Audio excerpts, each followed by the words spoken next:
Chuck was one of the people who helped build what the Don't Unfriend Me show has become, alongside so many others in this incredible community. His generosity, encouragement, and belief in our mission helped turn an idea into something much bigger. While Chuck may no longer be with us, his impact remains. Every broadcast from this studio stands as a reminder of a man who gave selflessly and made a difference. His legacy will live on through the show and through the countless lives he touched. God bless and keep him. Until Valhalla, my friend. Bigger, better, faster, more. It all started with just a vote.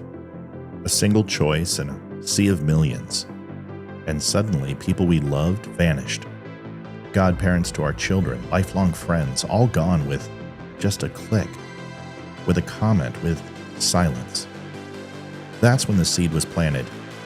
Don't Unfriend Me wasn't just a name, it was a plea, a line in the sand, a refusal to let politics tear apart what humanity once held so sacred. We didn't set out to build a movement. We set out to tell the truth, even when it hurt.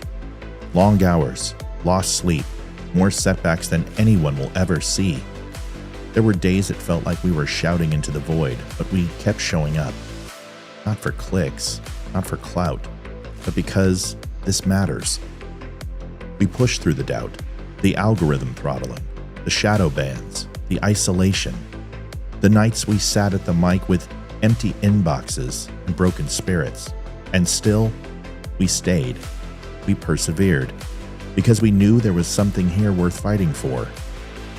For years, thousands of hours, laughter, heartache, raw conversations with real people, and now, it all leads to this. One night, one room, one moment. We can agree, we can disagree. You can love me, or you can hate me. Just don't unfriend me. It all starts right now. Do you want the truth? Are you tired of being so confused? You feel like you're more fucked up than the lies on the evening news. Well, just step right in. We can talk about it all as friends. And if you want, we can hug and kiss and make up for the party ends. Agree or disagree, stop offering me. 'Cause I'm everything you want, damn sure what you need. I won't tell no lies, back up on the facts with truth. And if you can't get down with that, you must be somebody's dad.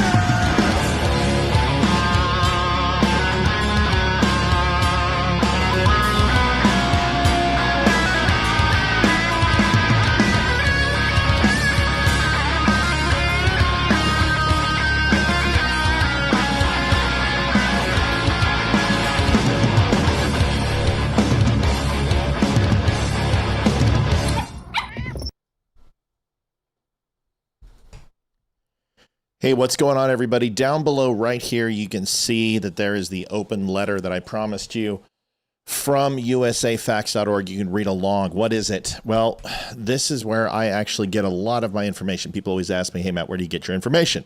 Here it is. usafacts.org was created by CEO Steve Ballmer. He was the former president for Xbox, Microsoft, and it's a fantastic site. It's got a bunch of information, but if you read the scroll down below, it basically says that there's two things that they are focused on, is a petition to Congress to challenge them to release information in a timely manner that is publicly funded. So anything taxpayer, whether it's on vehicles or smoking cessation or abortion, firearms, whatever it would be, an ag report, whatever, if it has a government price tag on it and it's funded by you and I, they believe we should get that as fast as humanly possible, not waiting 21 years or 10 months or however long it will be for these investigations or these data collections to take place. The second thing they want is the infrastructure to be better, how they disseminate this to the American public. Not everybody has a computer. Not everybody gets a newspaper. Not everybody gets mail. How do we get this to people faster, have access to it, and enrich the overall decision-making of you and me, John Q. taxpayer? So right now we have 64 signatures. We've done first we start with 20. And the fact that people have done this is just means the world to me. Friends can do this. Kids can do, it doesn't matter. Everyone can sign this because it's publicly accessible. This isn't legislation, it's a petition. So yes, if you have a kid who can help out, you can do that. We don't want a 6-year-old to do it, but if there's somebody who's 13, 14 in your house, they have an opinion, have them sign it, put in their email. And then at the bottom, if you want to go ahead and continue to receive USA Facts updates, you should, because it's great stuff. I recommend it. Please do me a favor and go over and do that. That would mean the world to me. We'll check out throughout the show. Hopefully we can hit 75 tonight. We get some new viewers on and we go from there. I will see you in just a few seconds. Also, along the same lines, right? We've got some great people out there that I just interviewed just yesterday, and there's a really dumb show out there. I mean, it's really dumb. No, really. The Don't Unfriend Me podcast is growing in popularity, and I caught up with the show's host, Matthew and Olivia Spear. Let's check it out. Adjusting transmitter output. This is the Don't Unfriend Me show with your hosts, Matt, Leroy, Amy, and Olivia. Geopolitics, military analysis, and election coverage. Coming to you live on all major social media channels at The Dumb Show. Honest, direct, unfiltered. We can agree, we can disagree.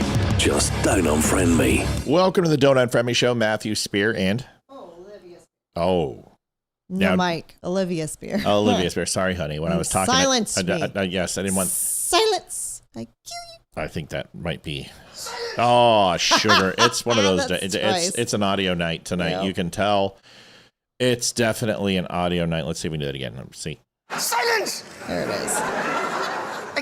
All right. So, yes, soundboard is most effectively in effect. Welcome to the Don't Unfriend Me show. Friday night, it's Red Friday. We have Red on. We didn't play our Red Friday video. We wanted to get to it. But if you want to go over to the Don't Unfriend Me show at thedumbshow.com, you can pick up Red Friday gear. You'll see the hat, the shirt. Olivia's wearing Red Friday.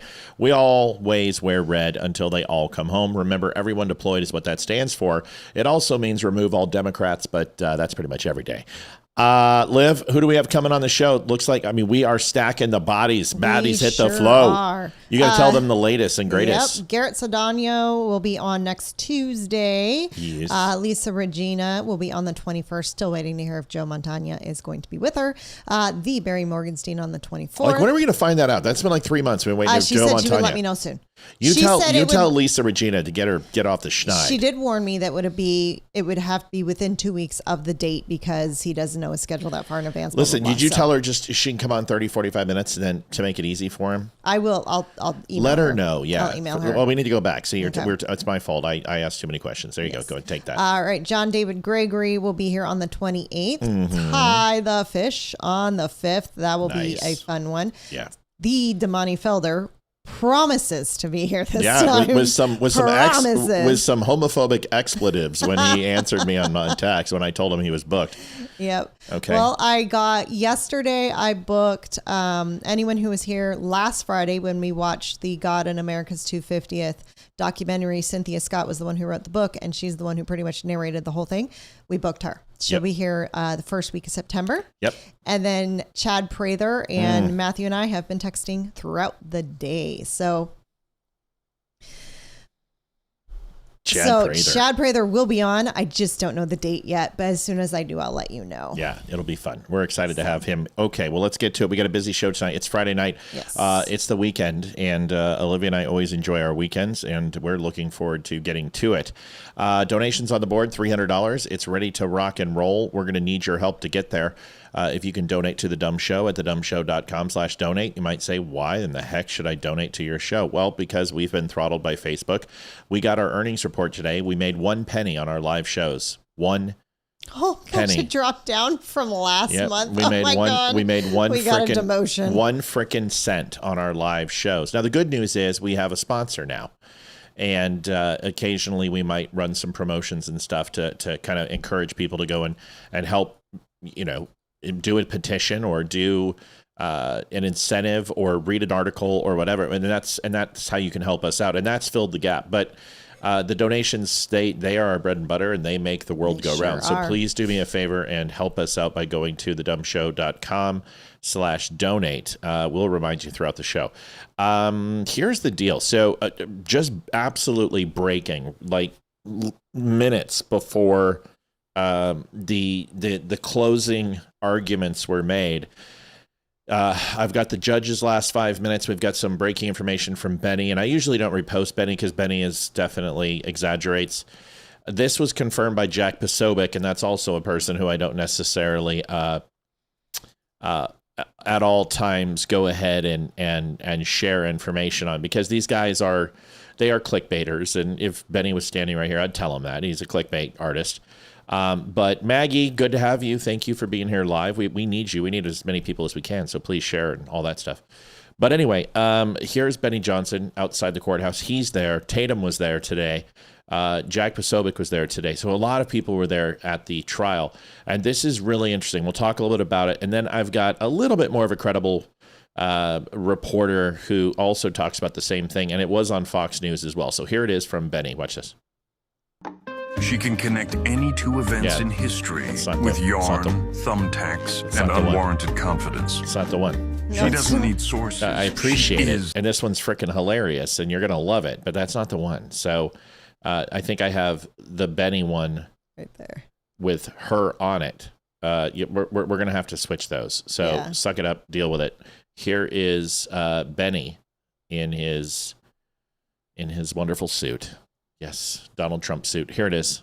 We're outside of the 4th District Courthouse here in Utah. The Charlie Kirk preliminary murder trial just wrapped, and we were there and witnessed everything. And you have to hear this because it was devastating what we watched. And the judge ruled that you can't see the high definition quality video 4K of Tyler Robinson committing the murder of Charlie Kirk. But we saw it, and they played it on giant screens inside of the courthouse. You can see clearly Tyler Robinson's face. You can see crystal clear the license plate number on his vehicle, his movements on the rooftop. You can time it up to when Charlie Kirk was murdered. And what you also couldn't see was what happened inside of the courthouse. Erica Kirk was sobbing in the arms of her mother-in-law. Charlie's mother, Mrs. Kirk. Feet away is Tyler Robinson, pale, sallow, bony, emaciated, staring. Okay, so my first thing that I hear is, you see this 4K video and it's crystal clear, and you can see Tyler Robinson and he's prone and he takes a shot to kill Charlie Kirk. Okay.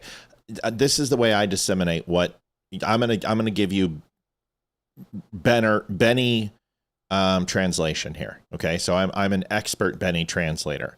Do you notice how there was a large pause, a discerning pause in the middle of that between I saw him shoot and then moving on, we saw 4K video footage, crystal clear of his face, of his license plate, and in arriving. And okay, so what that says to me is that they have very crystal clear 4K footage of him arriving, of his vehicle, of him walking, and they finally saw that 4K footage today. And they have a zoomed out picture very similar to when he went off the side of the building, seeing him prone and shooting, and they actually showed that today. So you're not going to be able to see his face when he's shot. Folks, I want you to, this is Benny speak, and you have to be very careful with Benny speak, because Benny likes to, and if you see how he fragmented it, he started off one, then he put it in the middle, and he gave you a Benny sandwich. Listen to it again so you understand it. And if I'm wrong, I will eat crow, but I seriously doubt that they have an actual photo where you can see his face clearly, video evidence of him shooting. It wouldn't have taken so long to get him. If that was the case, we would have seen something by then. I believe it is a zoomed out photo where you can see him on that rooftop from another long distance CCTV type camera. That's what I believe. Let's listen to it. Listen. And the judge ruled that you can't see the high definition quality video 4K of Tyler Robinson committing the murder of Charlie Kirk. But we saw it, and they played it on giant screens inside of the courthouse. You can see clearly Tyler Robinson's face. You can see crystal clear the license plate number on his vehicle, his movements on.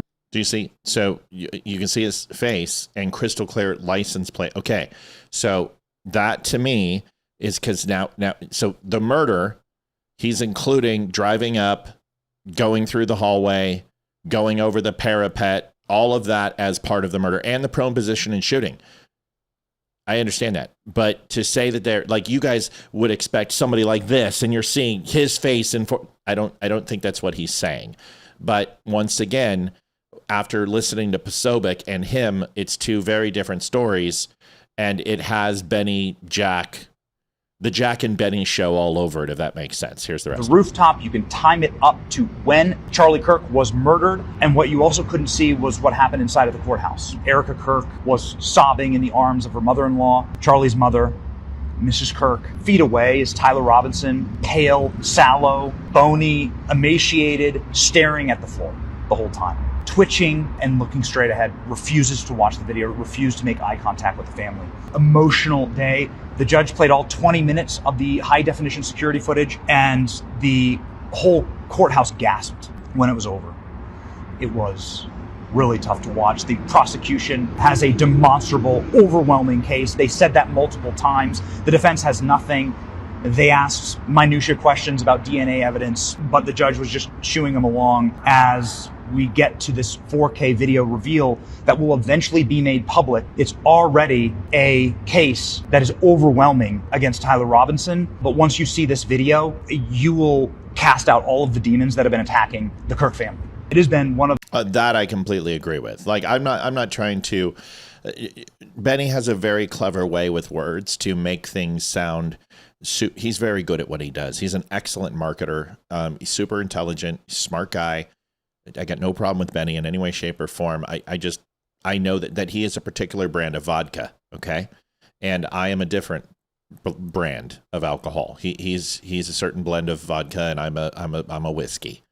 And although we don't necessarily mix well together at times, because truth usually does not appreciate people who spread clickbait and false headlines in order to get people to access, it works for him.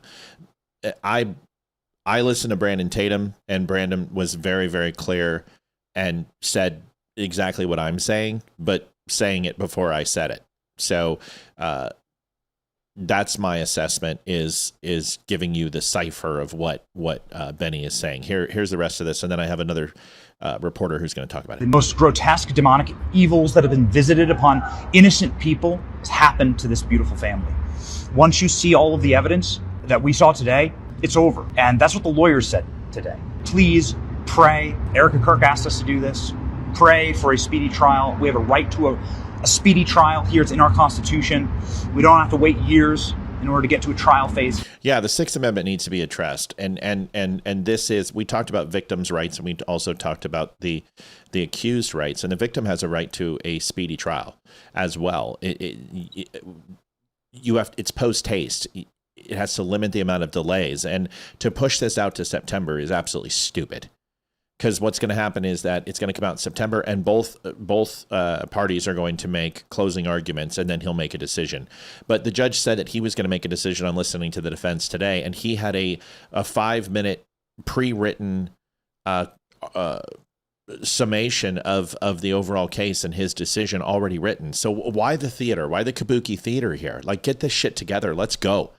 I respect the judge. I know what he's trying to do. I get it. But to push this out to September 1st, that'll be a year.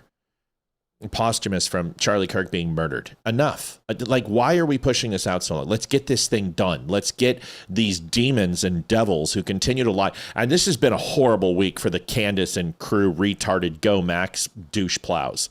It's been horrible. It's been great for me because everything I said is coming true, and I'm just laughing. I wish I had a huge channel and thousands of people, because people are probably throwing money at me like I'm some sort of, platinum blonde stripper.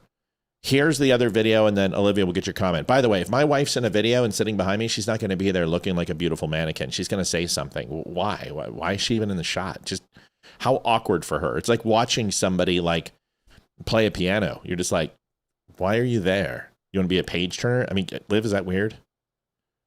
For her to just stand there? Yes. Yeah, I mean, I guess. A little weird. I don't know, maybe support. Hold up some signs, Benny, go Benny. He's great in bed and something, I don't know, anything. Just making funny faces. In the back, something. All right, here it is. The Tyler Robinson hearing has adjourned for the day and for the entire hearing at the noon hour today. The defense finished with their final DNA witness from... Listen, anybody who rocks Tangerine with that much confidence, that's great. You know what I mean? Tangerine is not a color you see a lot, and good for her for rocking the Tangerine. Good stuff. The ATF.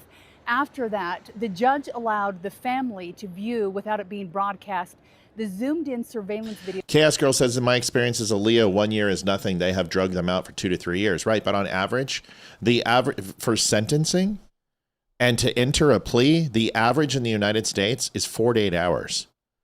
I understand a year is something. It's too long. To enter a plea,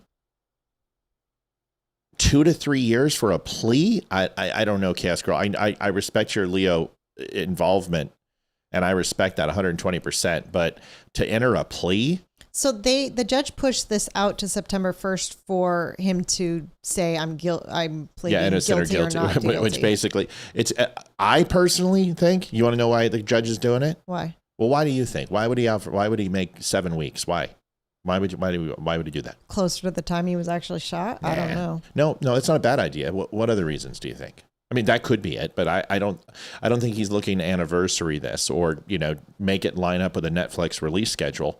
What do you think, after all this insurmountable evidence has been displayed to the public, that the defense is doing right now? What do you think they're doing? They've had all that. None of this was a surprise. Yeah. Because of disclosure, they knew this and discovery. So what do you think they're doing right now? What do you think a politician would do? The moment Graham Plattner, he's a rapist, he's a Nazi. What do you think the first thing their team did? They're going to try and discredit the prosecution team or discredit? They've done that. So they're going to do something before that. Once they got all this, they're going to, what's a politician going to do? What do politicians do for everything they don't do anything without this thing. They have to have this to make any decisions. There's not a politician on the planet that... Money. Nope. Keep going. You're going to get there. I'm going to get you there. I'm going to walk you to it. Do politicians make up their own mind? No. Who makes up their mind? Their campaign managers. How? How does a campaign manager get information? They probably pay people to go get it. How? Privatize. No, they don't. It's not as nefarious as that. Oh, internet. Calling people? Yeah. Okay, so what's that called? Getting research done? A poll. A poll. Oh, gotcha. Politicians don't do anything without polls. Oh, so okay. I guarantee you the defense, they didn't take a poll and call everybody, but my point is that they're weighing the court of public opinion. They're listening to what the internet's saying. They're listening to what people are saying, and they're coming up with, do they believe that they can actually fight this case? Every single place except for the doom scrollers and the Candace clones are all like, this guy's cooked. Everybody, this guy's cooked. Court of public opinion, every lawyer, every constitutional lawyer, every criminal lawyer, every trial lawyer that I've seen on CNN, MSNBC, Fox News, doesn't matter. Everyone's saying this guy's cooked. Yeah. So the point is they're going to essentially get the pulse of what they need to do. So now that you know that the defense is doing that, and that's what they've been doing for the last 5 days, is literally watching all of this unfold, listening to the general public, listening to fellow prosecutors, listening to defense attorneys, listen to public defenders, listen to criminal attorneys, listening to Dershowitz and anyone else who's up there talking. Why do you think they have 7 weeks? Maybe to convince them to take a plea because they know. That's it. There you go. To work a plea out. That's what they're doing. It's going to take longer than a few days to work out a plea. There's a lot involved in a plea deal. So you have to not only work out the plea deal, but also the state has to work out if they're going to go after anyone else, like his furry boyfriend, or they're going to go after the person who was in the middle of the courtyard who said, I did it. There's a lot of things that need to be worked out. So a plea deal gives them a little bit of time. And I think the judge is basically saying, I'm going to give you 7 weeks so you guys can work something out, because if this thing goes to trial, we're going to be killing this guy. That's my gut on what he's doing. You're not going to hear that anywhere else. I've listened to all of the commentators. Nobody's saying that. But to me, once again, seeing the forest through the trees, the simplest explanation is usually Occam's razor is the most accurate in this case. And I believe that the judge is giving them plenty of time, like they did in my, remember when they pushed my case 45 days? Yep. And he's like, that's strange. I've never seen it. Usually it's a week. They did that so they could drop the case against me. Mm-hmm. And that's what they did. So we could work it out. We needed some time to do that. Yeah. But A plea should not take a year.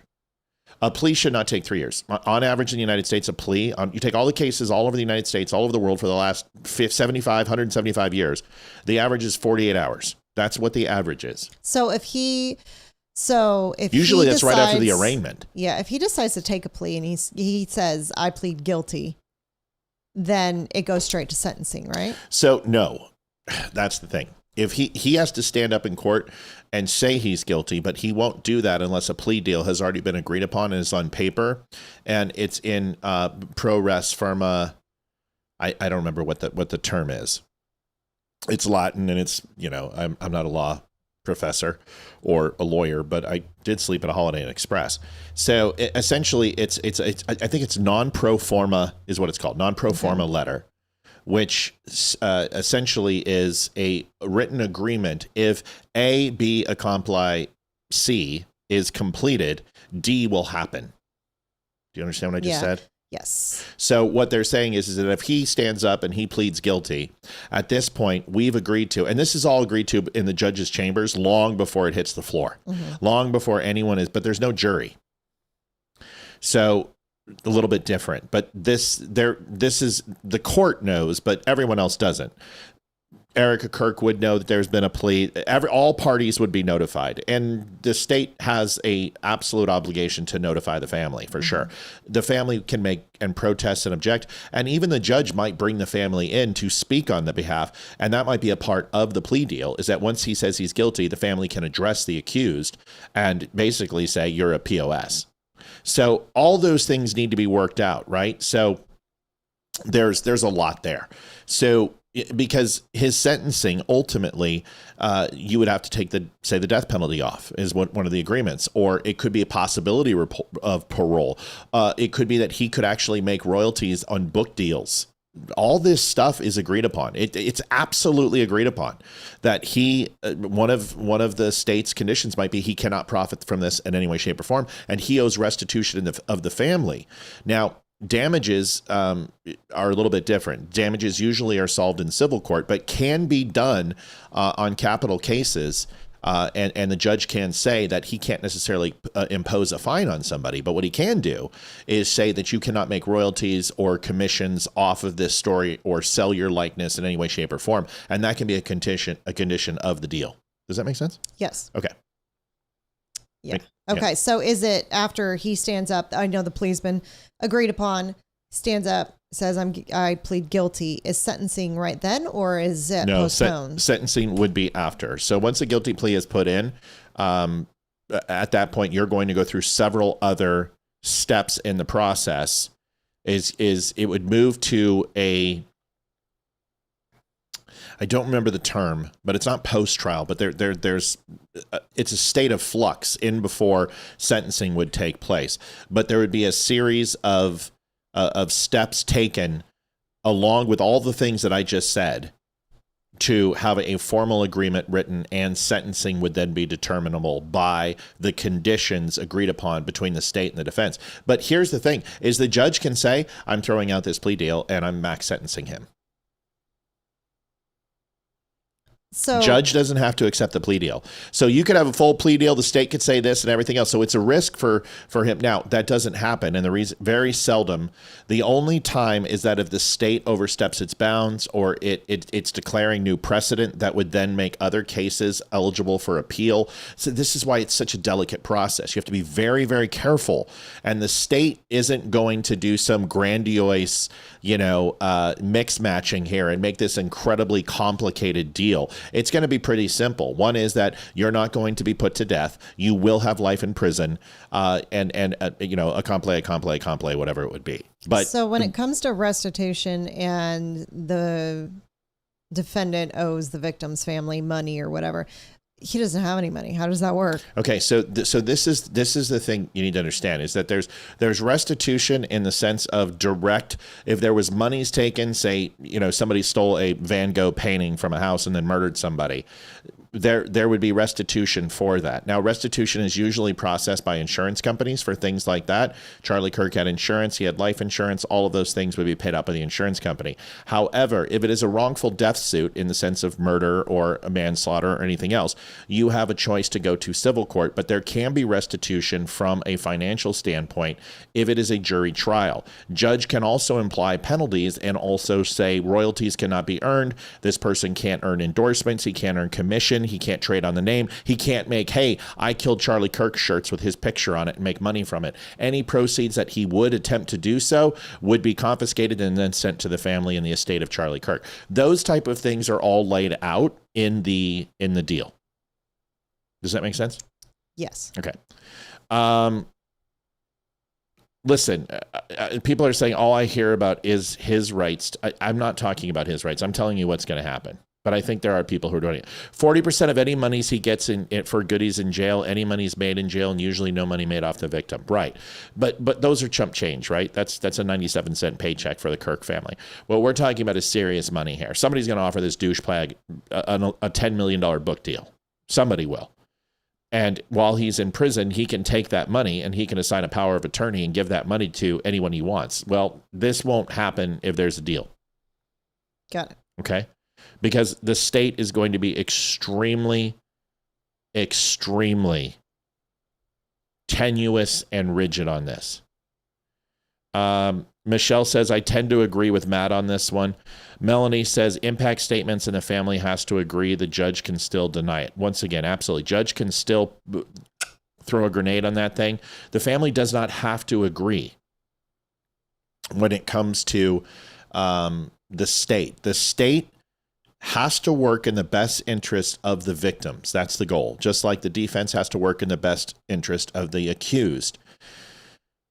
The judge ultimately has to ensure that both parties are following the law and the constitutionally protected rights of the accused and the victim. If the state says we're making a plea deal and goes to the family and notifies them, listen, this is what we have to do and we're going to have to do this, he will listen to this to the victims. He has to listen to the victims. That's the state has to do that. But the thing is that there are attorneys for the Kirk family, and the state is not talking directly to the Kirks. And the reason why you want to do that is because you don't want to have a mistrial. You don't want to have any conflict of interest. So the own attorneys of the Kirk family are coordinating with the state's attorneys. That's the way this works. So if there is a plea deal, it's going to be their own personal attorneys that come to them and present this to them. They will have objections. They will have their own opinions. They will be able to go ahead and do I think it's a family petition statement or a family, some sort of I don't remember the name of it. But either way, the point is they can go ahead and say, we disagree with this, and this grounds. This can create a hardship. Families also have a right to make a family statement. They can also they can address the accused directly in court. Will that be included? Once again, it's a part of the plea, but they have a right to that no matter what. The family has a right to face the accused. Okay? Got it. Good. Okay. What else? I think that's it. Eric could also file a civil suit against him to make sure he makes no money off her husband. That's true, but that can also more than likely be decided during the criminal trial. Kat Alkire donated $10. Hi, Matt and Olivia. Something to get it started. Thank you, so Kat. much, Kat. So once again, civil court is usually where monies are held, but this is a little bit of a different case considering that the chances of him getting parole or not serving 50 years or not getting a life sentence or not literally being put into the ground 6 feet under from sodium pentothal or electrocution or firing squad are slim to none. Therefore, any monies that would be made would be done through a power of attorney. And that is the way a lot of people will do it, is that they will give a power of attorney. That person will go ahead and sell the right, sell the story and say, well, it wasn't him. And essentially, it's a shell game with the money. You can solve that problem in the criminal trial. That part of his deal is the fact that he does none. And if any monies change hand or profit from him in any way, shape, or form, it is then confiscated by the U.S. government and redistributed to the Kirk family. So that's it. Do I think the state will offer a plea? I don't think the state will offer a plea. Do I think that the defense will try to plea? Yes. Yes. Yes.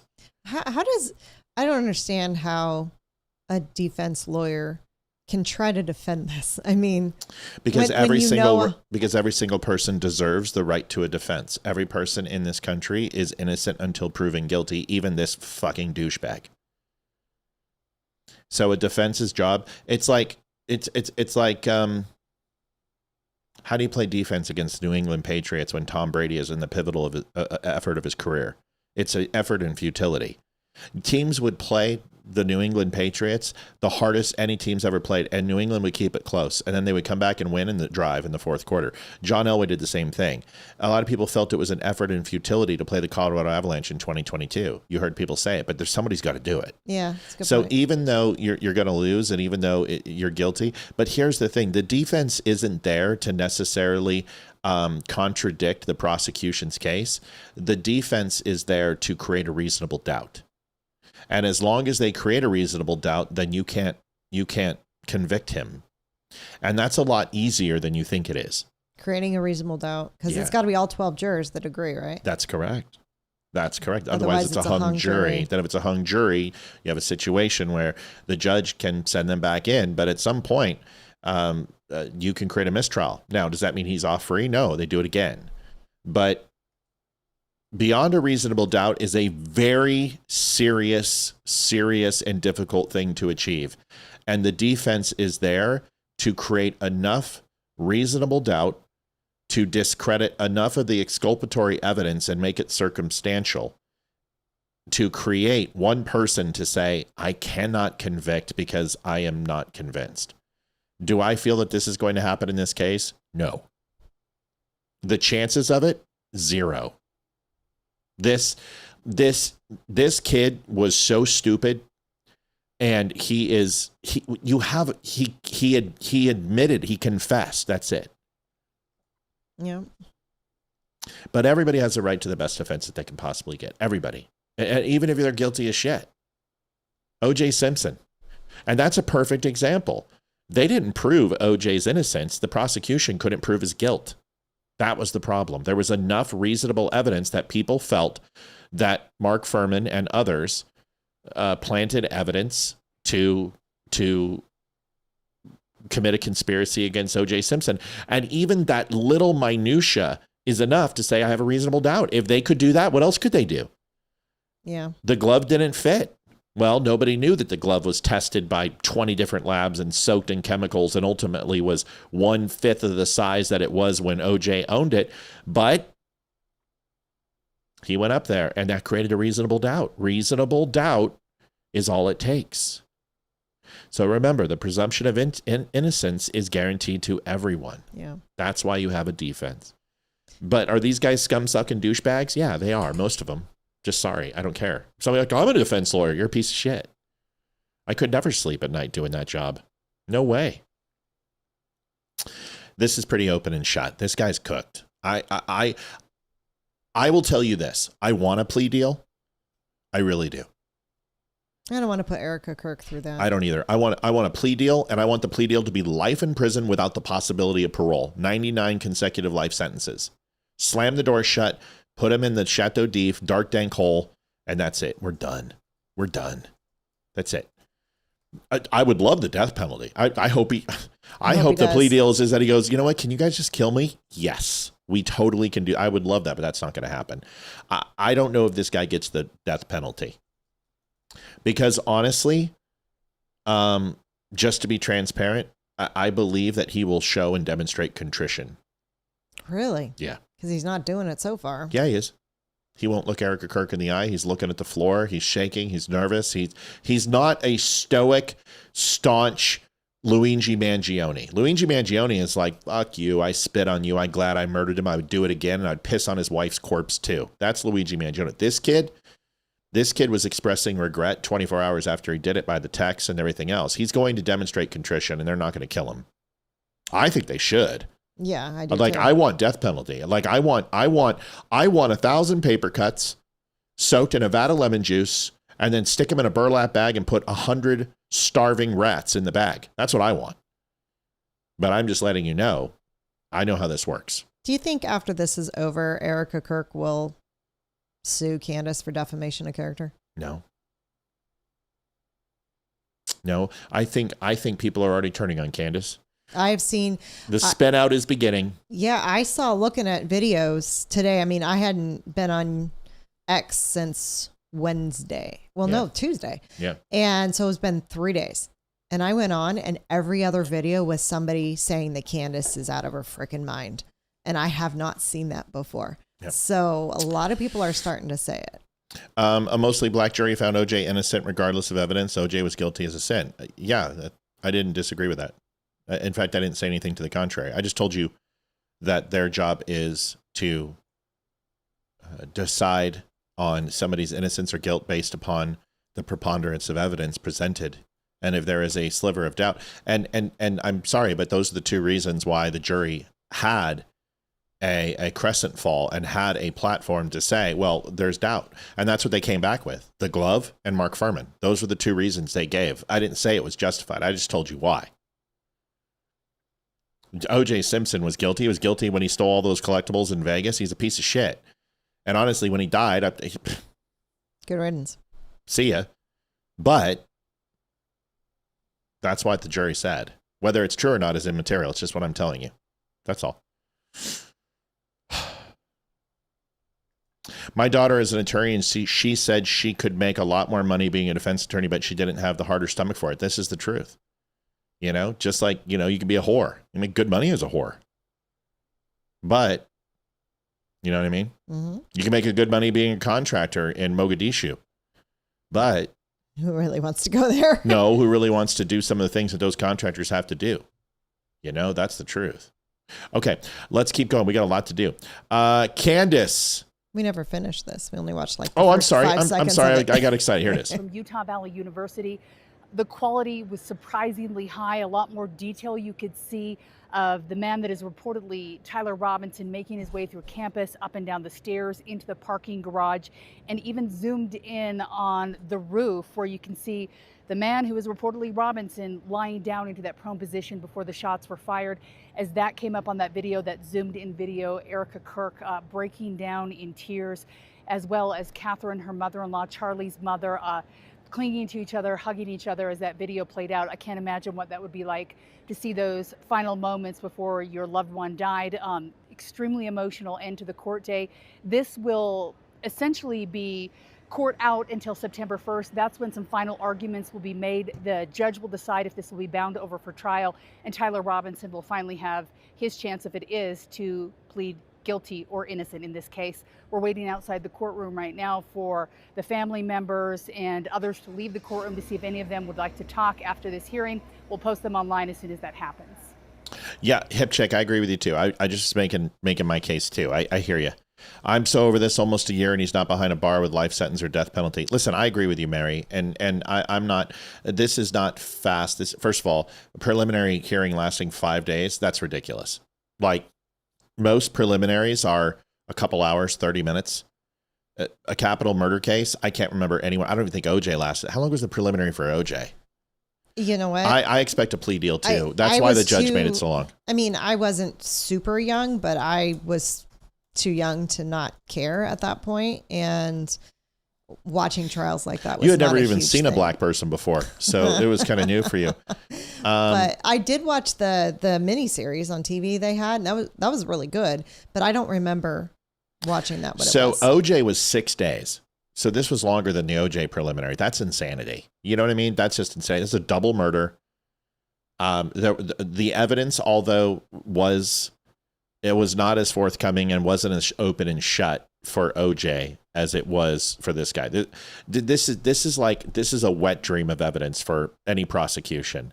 But Mary, I'm with you. I expect a plea deal too. I think within the next 3 weeks or sooner, we'll hear a plea deal. That's my gut. They don't want to take this to trial. This kid's going to either die or spend the rest of his life in jail if they go to court. I really don't see any other option. You have a confession. You have multiple witnesses who are close to him. You have forensic evidence. You have DNA evidence. You have video evidence. You have digital evidence. You have the sworn killer saying so. You have an admission. You have family members admitting he's cooked. He's cooked in every sense of the word. It was his grandfather's rifle. He has his DNA all over the rounds, the weapon. He's toast. He's toast. If you go to trial, this kid's going to die. He's either going to die in prison or he's going to die from sodium pentothal or a firing squad. So I hope he either dies, and I hope he never gets out. If he doesn't get the death penalty, I hope it's life without this is what the plea parole. deal the plea deal would be for, sweetie, is probably to give him a chance for parole and or not a death penalty. I do not believe that the state will agree with the plea deal to give him 50 years with parole. No. With parole, no. I don't think there's it's either we're going to court and he's going to die and spend the rest of his life in jail, one or the other, or you're going to get a plea deal for no possibility for parole, consecutive life sentences, and we'll give him a furry headstone when we stick him in the ground. It's not going to, the state has no reason to offer a plea deal except for the emotional well-being of Erica. Now listen, Erica could walk up there and say, I don't want this to go to court. Make the deal. That could be something she does. I'm not her. I don't speak for her. And I'm not going to, but I'm letting you know that if something like that happens, it could. Oh, Kimberly, you did not just do that, sweetie. I am work. Do you see my girlish figure? Have you seen the? Oh, you seen the mask coming back? I can't eat that stuff. I'll find a way. I'll find a way, Kimberly.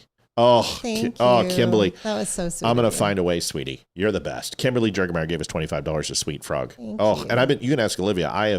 You've been but tomorrow's your cheat day. Chicken, rice, and vegetables. Yes. Chicken and lifting and running every day, feeling great, just dropping size and feeling good. Feeling really good. Yeah, you're doing really well. So anyway,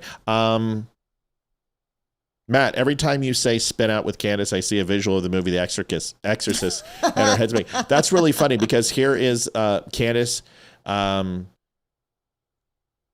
most interesting. This is a spoof on the most interesting man in the world. Watch this. See? I forgot to put it in. That's what she said. Dun-dun-dun. That would have been, that's what the man's supposed to say. All right, here it is. So this is a spoof. I'll be posting this up and hopefully it goes viral over the weekend. Watch, this is great. She can connect any two events in history with yarn, thumbtacks, and unwarranted confidence. She doesn't need sources. She is the source. She once debated herself and lost twice. Intelligence agencies follow her Twitter just to see what they're doing next. She never met an obvious explanation she couldn't turn into a confusing 2-hour podcast. She possesses priceless secrets, but will share them with anyone for a small subscription fee. In her world, all roads lead to Israel, even cul-de-sacs. She is the most kooky podcaster in the world. But then again, the feds told us to say that. I'll be posting that a little bit later. Here is Megyn Kelly doing what Megyn Kelly does. She won't say Candace's name, and I have a very funny spoof on that as well. Here is Megyn Kelly. Megyn Kelly has realized that hating Jews isn't as profitable for boomers. You see, they don't believe you. The Groypers, they don't believe us. Like, if I turn into a Jew hater, people are like, no way, boomer. Like, first of all, I'm not a boomer, fuckhead. My mom's a boomer. I do not look 52, and she doesn't look 49 at all. I'm not 49. So we don't look our age. When Ryan Weaver saw us, you remember? He's like, oh my God, what? He's like, there's no way. I'm like, yeah, we're 50. I'm 52. She's 49. I'm not 49. I hate you. Whatever. So 36. I still have 3 more years, so I'm 49. I know. So yeah, it takes a lot of work. So did you see that? You see my eye? One touch, and that's what happens red. now. Yeah, my mom is in the boomer generation. No, we were talking about my eye real quick. It does look really, really red. Do you guys remember dermatographia? I told you about that. I just rubbed my finger to get a little bit of wetness off. Watch my face. Can you believe that? I know. That sucks. That's what happens when you get old. I don't have that. Yeah, you just get old. It looks like a broken blood vessel, but it's not. It's red, and it'll be gone, and like you'll see it disappear. It's like a raindrop on a hot sidewalk. Mm-hmm. Okay, here is Megyn Kelly. Dude, old crazy nutter. I'm so disappointed in you, Megyn. Megyn, you can't walk this back. You hate Jews. You hate Jews, you hate Donald Trump, and you love Candace. You love Tucker. You've picked your side. All of them are going down. Do you notice how she's an opportunist? She took it and she tried to run with it. And then once she saw the wheels turn, that Candace now is getting destroyed and Tucker's getting destroyed, that all of a sudden it's like, oh no, I'm here to defend Erica Kirk. I'm going to stand up for, and we need to get Tyler Robinson in jail. You fucking cunt. Oh, I said it. Whoops. I don't even care. She deserves it. She is a cunt. Here's Kelly. I've seen some insane things on the internet, mostly championed by Candace Owens, that are, it is so loony tinfoil hat out there. Happy birthday, Dodie Estes. Happy birthday. Happy birthday. I'm very happy that it's your birthday. Happy. And I think that's hard on the victim's family. So I also want to commend the prosecution for going through this, even though it's... I want to apologize for using the C word. I tried to bloop it, but I hit the edge. Sorry. So I'm sorry that I said Candace is 5 days, because it really does change the public discourse on it. We're about to separate those that are open-minded to other defense theories from the actual lunatics. I mean, I don't agree with Candace's theory of this case, but I have to say, I genuinely believe she was traumatized by watching her friend die. I can relate to it. And I think she's in earnest. And I think she distrusts authority. I don't agree with her, again, Matt, but I just like, and I know people have very strong feelings about her. I think she's in her own search for what she believes happened here, and she has zero trust in official words on anything. She's making zero. Yeah. I'm not quite that cynical. She's making it harder for Erica Kirk and the entire Kirk family. She's also making things harder on the prosecution. And look, I don't know her. I've never appeared in front of her. I got nothing against her. I got no axe to grind. But she is making things harder for the good guys on this. And Erica Kirk asked her to stop with the stuff, and she said she would. And then Erica Kirk asked her, I think, twice, and she's continued. She's quadrupled down on it, and she sounds insane to me. And again, I don't know her. I would debate her anytime on some of this stuff because it's insane. Like, Israel didn't kill Charlie Kirk. Sorry, they just didn't. Dude, this is why I can't believe she had this guy on her show.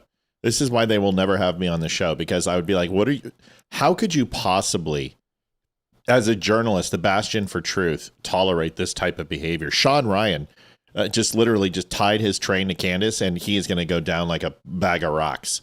Because let's face it, Sean, what was great about Sean is that he kind of didn't take sides, and he just platformed, and he allowed you to make a decision. He absolutely softballed Candace and propagated her entire story to a brand new audience that was really the only one that rivaled her outside of Joe Rogan. Give me a break. This is a Who's listening to Candace? 47 million people a month. Way too many people. 47 million a month. That's who's listening to Candace. Murder case. It's a death penalty case. This is what they look like. This is what killers sound like. This is how these things actually. And to give you some perspective, I have 8 million a month that either interact with the show, go on Facebook, whatever. She's got 47 million people just interacting with her podcast. That should scare the living hell out of every single person. Occur in reality. I mean, if we're going to go down this lane, then we can go down this lane, because it was Andrew Colvett of Turning Point who turned over to the FBI Charlie's criticisms of his Jewish donors and his threats to leave the pro-Israel cause right before he was murdered. That was Turning Point. And I love Andrew Colvett. And he did that because he's an honest guy. And he said, you know what? They should investigate everything. They should investigate who else had an axe to grind with Charlie and who else might be motivated. He's not some conspiracy theorist. Like, what? Right, but she's going down the Jew train. Yeah, but the problem is that Megan doesn't seem to understand here is that his motives are to share all evidence possible.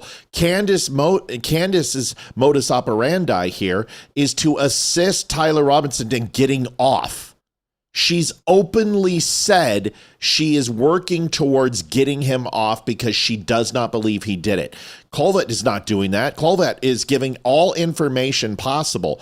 So Megan is trying to assign credibility, trustworthiness, and integrity to Candace when it's like literally pinning a ribbon on a piece of shit. Not gonna work. I was told this myself, and it's now been reported by her and others that there were at least 11. There's a difference in 11 versus 14 Israel-only cell phones on the campus of UVU that day. Like, not from Israeli citizens. In other words, open accounts opened in Israel. And the NSA knew that shit within 2 minutes because they locked those scenes down and they can tell you exactly what cell phones were on scene. You should not be saying to her or anybody else, you're not allowed to ask that question. No. I laughed out loud when I watched this video today that there were only Israel cell phones. That's not what she said. She said there was 14. But the fact, it's a little suspicious that why is that one day before. Why is it suspicious when this guy is the #1 promoter of Christian Judeo ethics?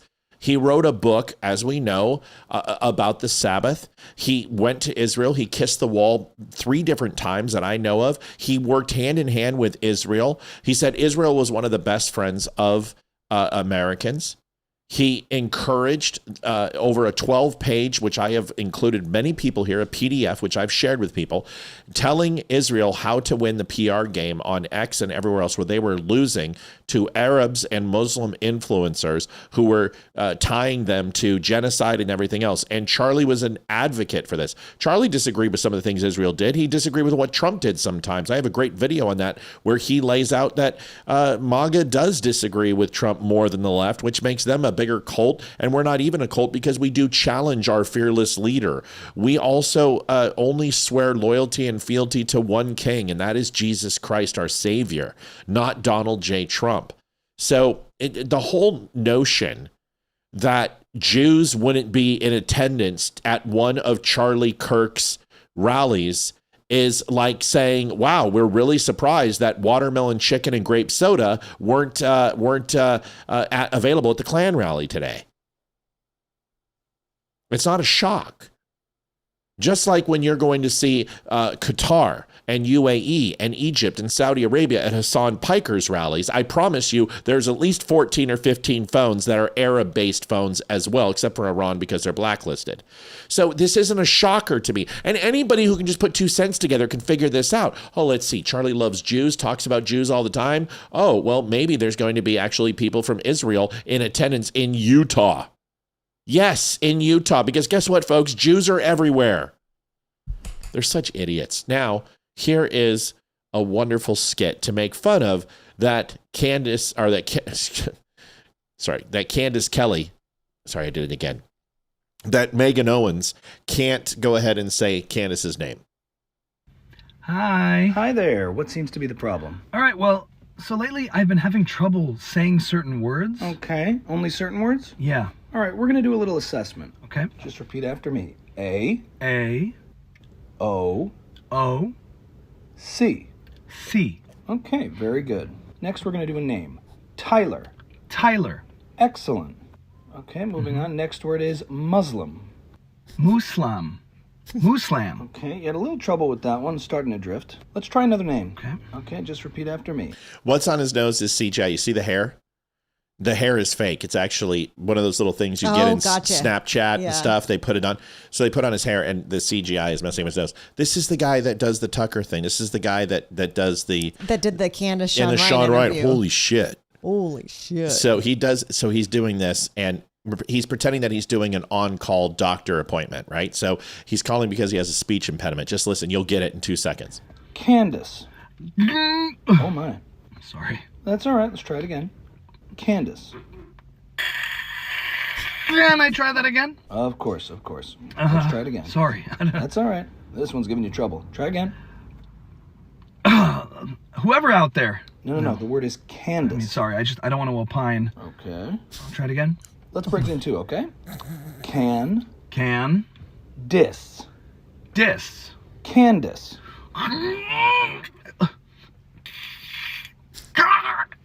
Can't do. I I can't say it. I don't know. I can't say it. Yeah, that much is clear. I can see that. Try it again. Candace. Whoever out there is... No, that's... Yeah, you keep drifting. Try it again. Candace.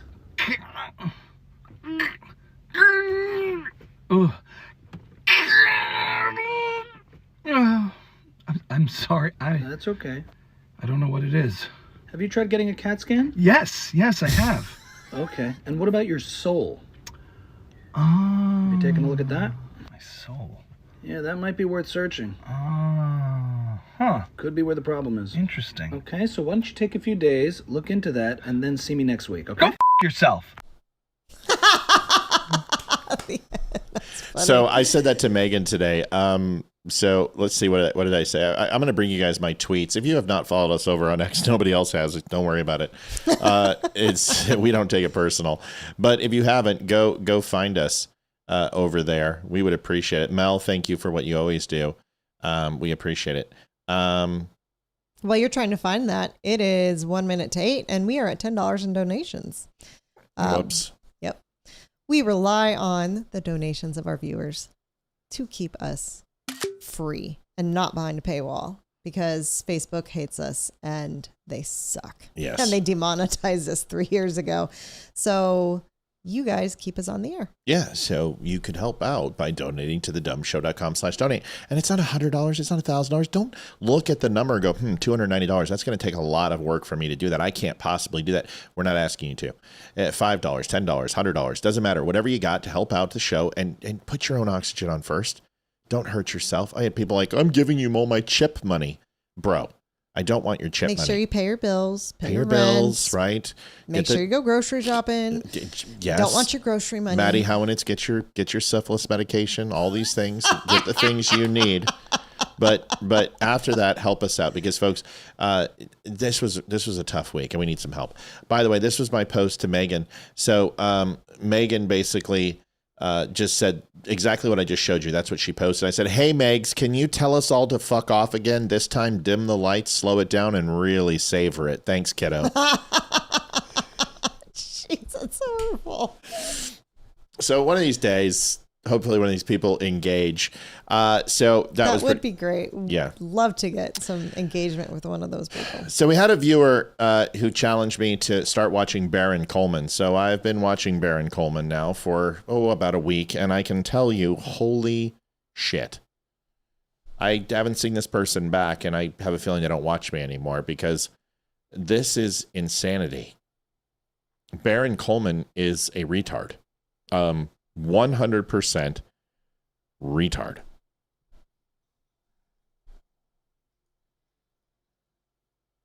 Guys, can you let me know if you can hear those?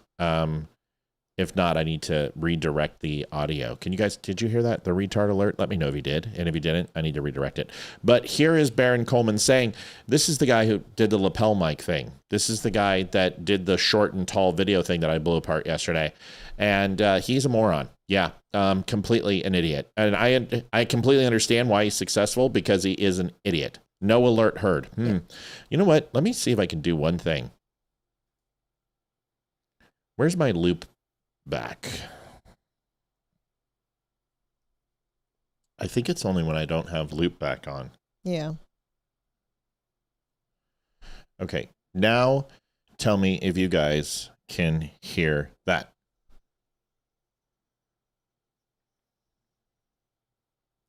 Could you hear that? Give it about 30 seconds. Sounds like nothing. Okay, hold on. Where's it at? Where's it at? Where's it at? There it is, Jingle Box. Okay, let's see if I do that.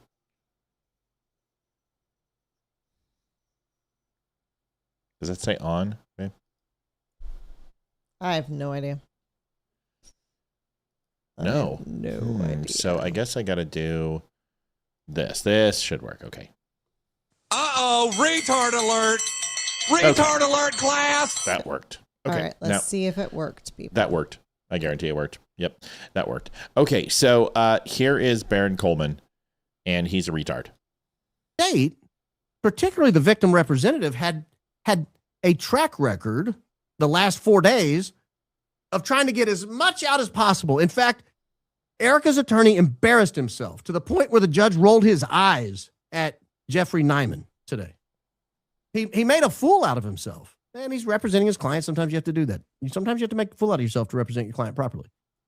But he made a fool out of himself, bending over backwards, saying all these text messages. As Baron Coleman, the noble Catholic, does often. Should come in. All these statements should come in. We need to know the truth. She has a right to see all the evidence. But when the testimony of Mike Mitchell came up, everybody was deadly quiet. State didn't want any part of his testimony getting out. Erica Kirk was nowhere to be heard. Jeffrey Nyman did not stand up and request to be heard. There was no motion to put Mike Mitchell's testimony in front of the general public. Why? Why? Isn't that one of the people he confessed to? Wouldn't that have been devastating evidence to the defense? Here you have somebody who doesn't currently work for government, who's not in the family, but who's close to the family and was in the car with him and supposedly knew the nature of the confession that Tyler Robinson supposedly had given. And the state didn't publish his testimony. I wonder why. Because it's inadmissible, you dipshit. I thought you were a lawyer. He wasn't under oath. And he may not have been read his Miranda rights. And then at that point can make null and void the rest of the case. And any admission of that would be completely rejected by the judge. So why would you do that in the preliminary hearing and bring that evidence forward when it's there? If they want a point of contestation, the defense can do that. Otherwise, just because they don't show it in the preliminary hearing doesn't mean it can't actually show up in the actual hearing. So why would you bring that up to be stricken down if it has a weeble wobble inability to be accepted or denied with 100% certainty? Why would you bring it in, dipshit? I thought you were a lawyer. Look at all those accredited degrees on the back of your wall that you literally went and bought at Bed Bath & Beyond to put up. And you don't understand this? This is a huge part of the case. This is sworn testimony. They'll put him on the stand. But why would you go ahead and have that statement actually rejected and then you can't call him as a witness later? Exactly. If the defense wants to do it, the defense doesn't want to put that out either. So the defense isn't going to make it a point of contestation. They're going to wait for this type of evidence that they're showing to ensure that the judge understands. And there's enough evidence to show a preponderance of evidence with exculpatory evidence that he's guilty. Why would you go ahead and take other evidentiary type of examples that could be stricken from showing in the actual trial itself? I thought you were a lawyer. You're not a very good one. It's probably why he's doing a podcast now and not Hey, easy. Some other people we know are doing podcasts, Liv. Just saying. I think that's one of the most damning things that came out today. And it went right under the radar. Nobody commented on it. I think it's devastating to the fact that you guys are telling me there's a mountain of evidence out there. There's not. There is. There's not. There is. So then Mike Mitchell helps him turn himself into the Washington County Sheriff's Office. And guess what we got? We were told, oh, yeah, he turned himself in at 9 o'clock. Oh, yeah, he was, 10 o'clock, 33 hours, 33. Big Larry Bird fans in this case. 33. I've been contesting that. Patrick Waugh is better. Could have used a Patrick Waugh reference with 33. Why Larry Bird? Exactly. Saying that the documentation, as far as I see it, looks like he, in fact, did not turn himself in that late. He was in earlier. And I've heard through the grapevine that his parents... Look at Baron Coleman getting all these donations. You guys watching his chat? Look at this. Gosh. Hey, guys. Charlie's in his... Charlie, it wasn't... He's alive. He's in Barbados with Hitler and Elvis and Tupac. And the Jews did it. And in Buenos Aires, and go Candace, and go Max! That Egyptian plane flew over the university. Go Max! Yay, go Max! I'm waiting for the donations to pour in. Where are they? Is this all it takes? Hey guys, it was a lapel mic. Wait, there was a trap door, And there was a satanic symbol he was sitting on. And there was a beehive underneath, and he died of bee stings. In his chair, yeah. They attacked him, but they were invisible bees. No one could see them. Cloaking devices. He was getting attacked. The Jews put cloaking devices on the bees. Go Max live. Go Max. Oh, go Max. Woof. You just go Max.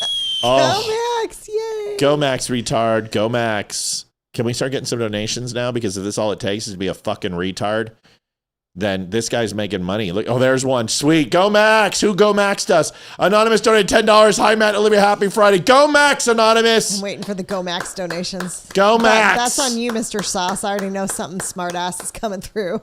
Or JD. Phil Handa says, I have it on good standing that a clone of Hitler was involved. Okay, that's enough, Phil. You're taking it too far. Hitler is still alive. He doesn't need a clone. Knock it the fuck off, Phil. Start telling truth. You need to go Max, okay?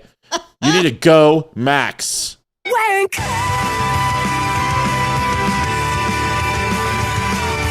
Sieg Heil, mein Führer! He doesn't need a clone. He's still alive in Buenos Aires, dude. He's leading.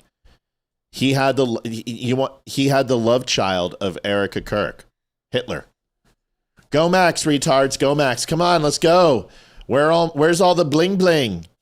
Where's all my bling bling for my ding ding? Go Max, retards. Go Max. Agree that he turned himself in long before 9 o'clock, early in the afternoon. So the state had a chance to put it to bed. They could have ended the discussion once and for all. They failed. Instead, they put up a guy. You're failing your viewers. Brian Davis from the State Bureau of Investigation. And the closest he could get to establishing a timeline was that somebody told him he had turned himself in. Somebody told Davis. Davis says, somebody told me he turned himself in around 9 o'clock. Who? That's why it takes a year. It's been a year. Can you listen? Just because you don't have an answer to the question that you think is important that qualifies your delusion doesn't mean that anyone's responsible for answer. I promise you, during his deposition, during his affidavit, it's there. But in this case, the question that you are literally trying to create circumspect and derision towards his line of questioning, you're going to grab onto anything you can to disparage what that person's saying. But that doesn't mean it's valid. Why don't you just say, what did he have for breakfast that morning, huh? Did he have a Jewish bagel?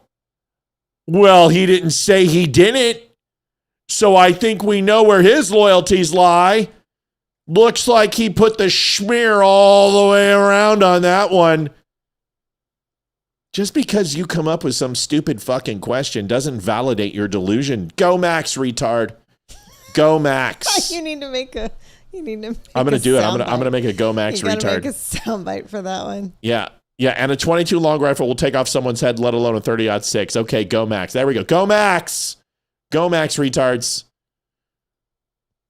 Who told you that? Who told you he turned himself in at 9 o'clock?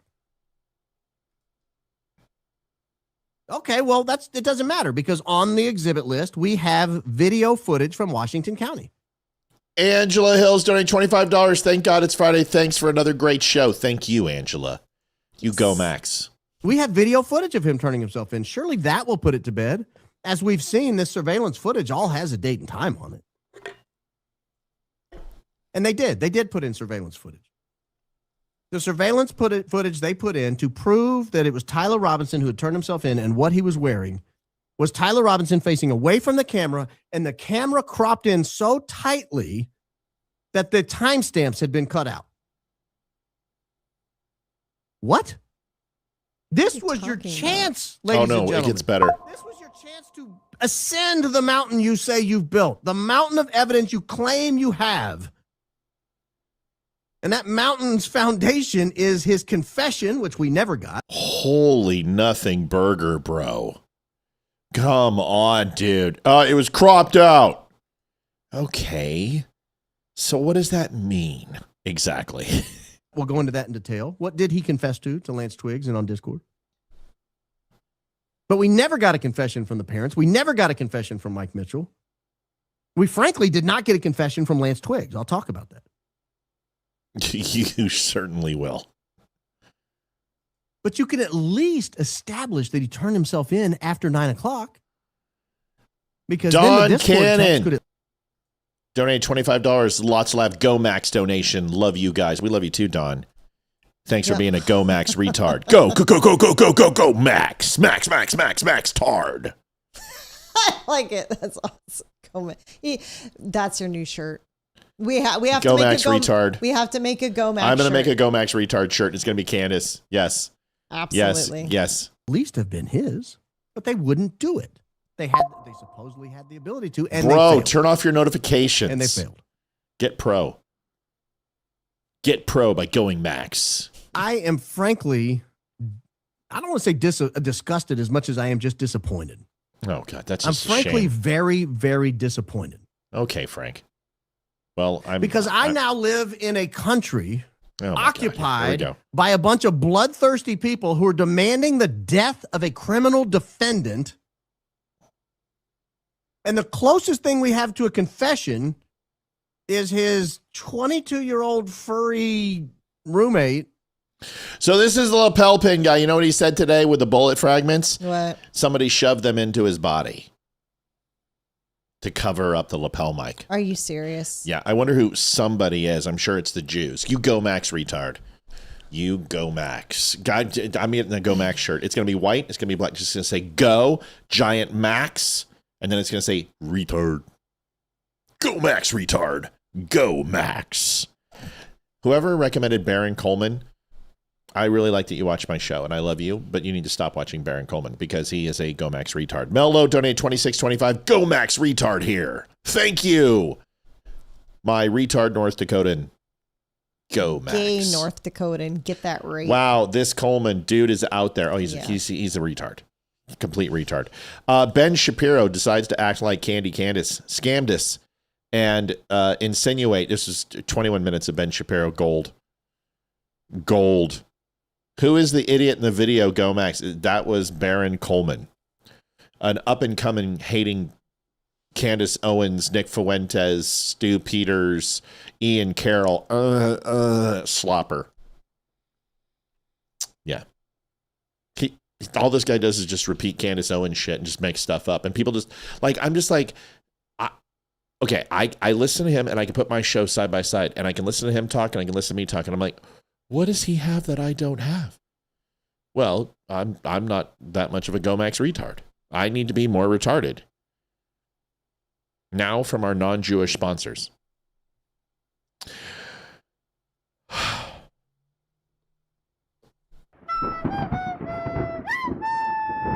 Wait a second. Was J.K. Rowling a Jew? No. Okay, we're good. What the hell is that? It's a boy on a broom? Well, don't open the window. Bloody hell! Muggles, I'm sorry for using magic outside of Hogwarts, but I'm in dire need. Have any of you Muggles seen my golden ball?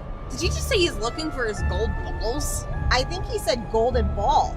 Right you are. You two are very bright witches. You really are the brightest witch of your age. Did he just call us bitch? It's a Harry Potter movie. You have to keep it PG-13. You know my name? I am Harry Potter. That means you know where it is. 44 people on Facebook. You've got to be shitting me. You know what? You know what I'm going to do next Tuesday when I'm not on the show? Just say it. I'm actually going to start counting names in chat and every 15 minutes counting to see if it's actually correct. It is on what it's unbelievable. telling us. Hey, everybody on Facebook, just sound off real quick. Just make a comment. Seriously, this is ridiculous. There's no fucking way it's 44 people. Yeah, so I'm going to. Yeah. Well, you can buy a new one at the Dumb Show. You get 10% off for using code DUMB10. Bloody brilliant! 10 points to Gryffindor. Did he just call us Griffin whores? If you want to take part in more adventures, you too can donate to The Dumb Show. You can go to thedumbshow.com/donate. We take PayPal, Venmo, credit card, and you can even send us an owl at P.O. Box 2, Round Hill, Virginia 20142. Please make sure to leave your name and a message, and we will share it on the next show. live weekdays at 7 p.m. Eastern Standard Time. And remember, them Dumbledore sent you too. Okay, seriously? What's a fumble sore? All right. Appreciate everybody. Thank you so much for your help with donations. We're at 96.25. We're about 204 away. Also, you guys, if you have not done this, please go to thedumbshow.com/facts. I talked about this earlier. One person has signed up, and I know we have a lot of people, but we are literally so close. If you have not done this, please go over to thedumbshow.com/facts and sign up for the USA Facts open letter to Congress demanding that they get information that's collected by Congress based on our taxpayer dollars immediately. We got to have it. This is important. We need your help. Go there and sign the petition. Put in your email, put in your name.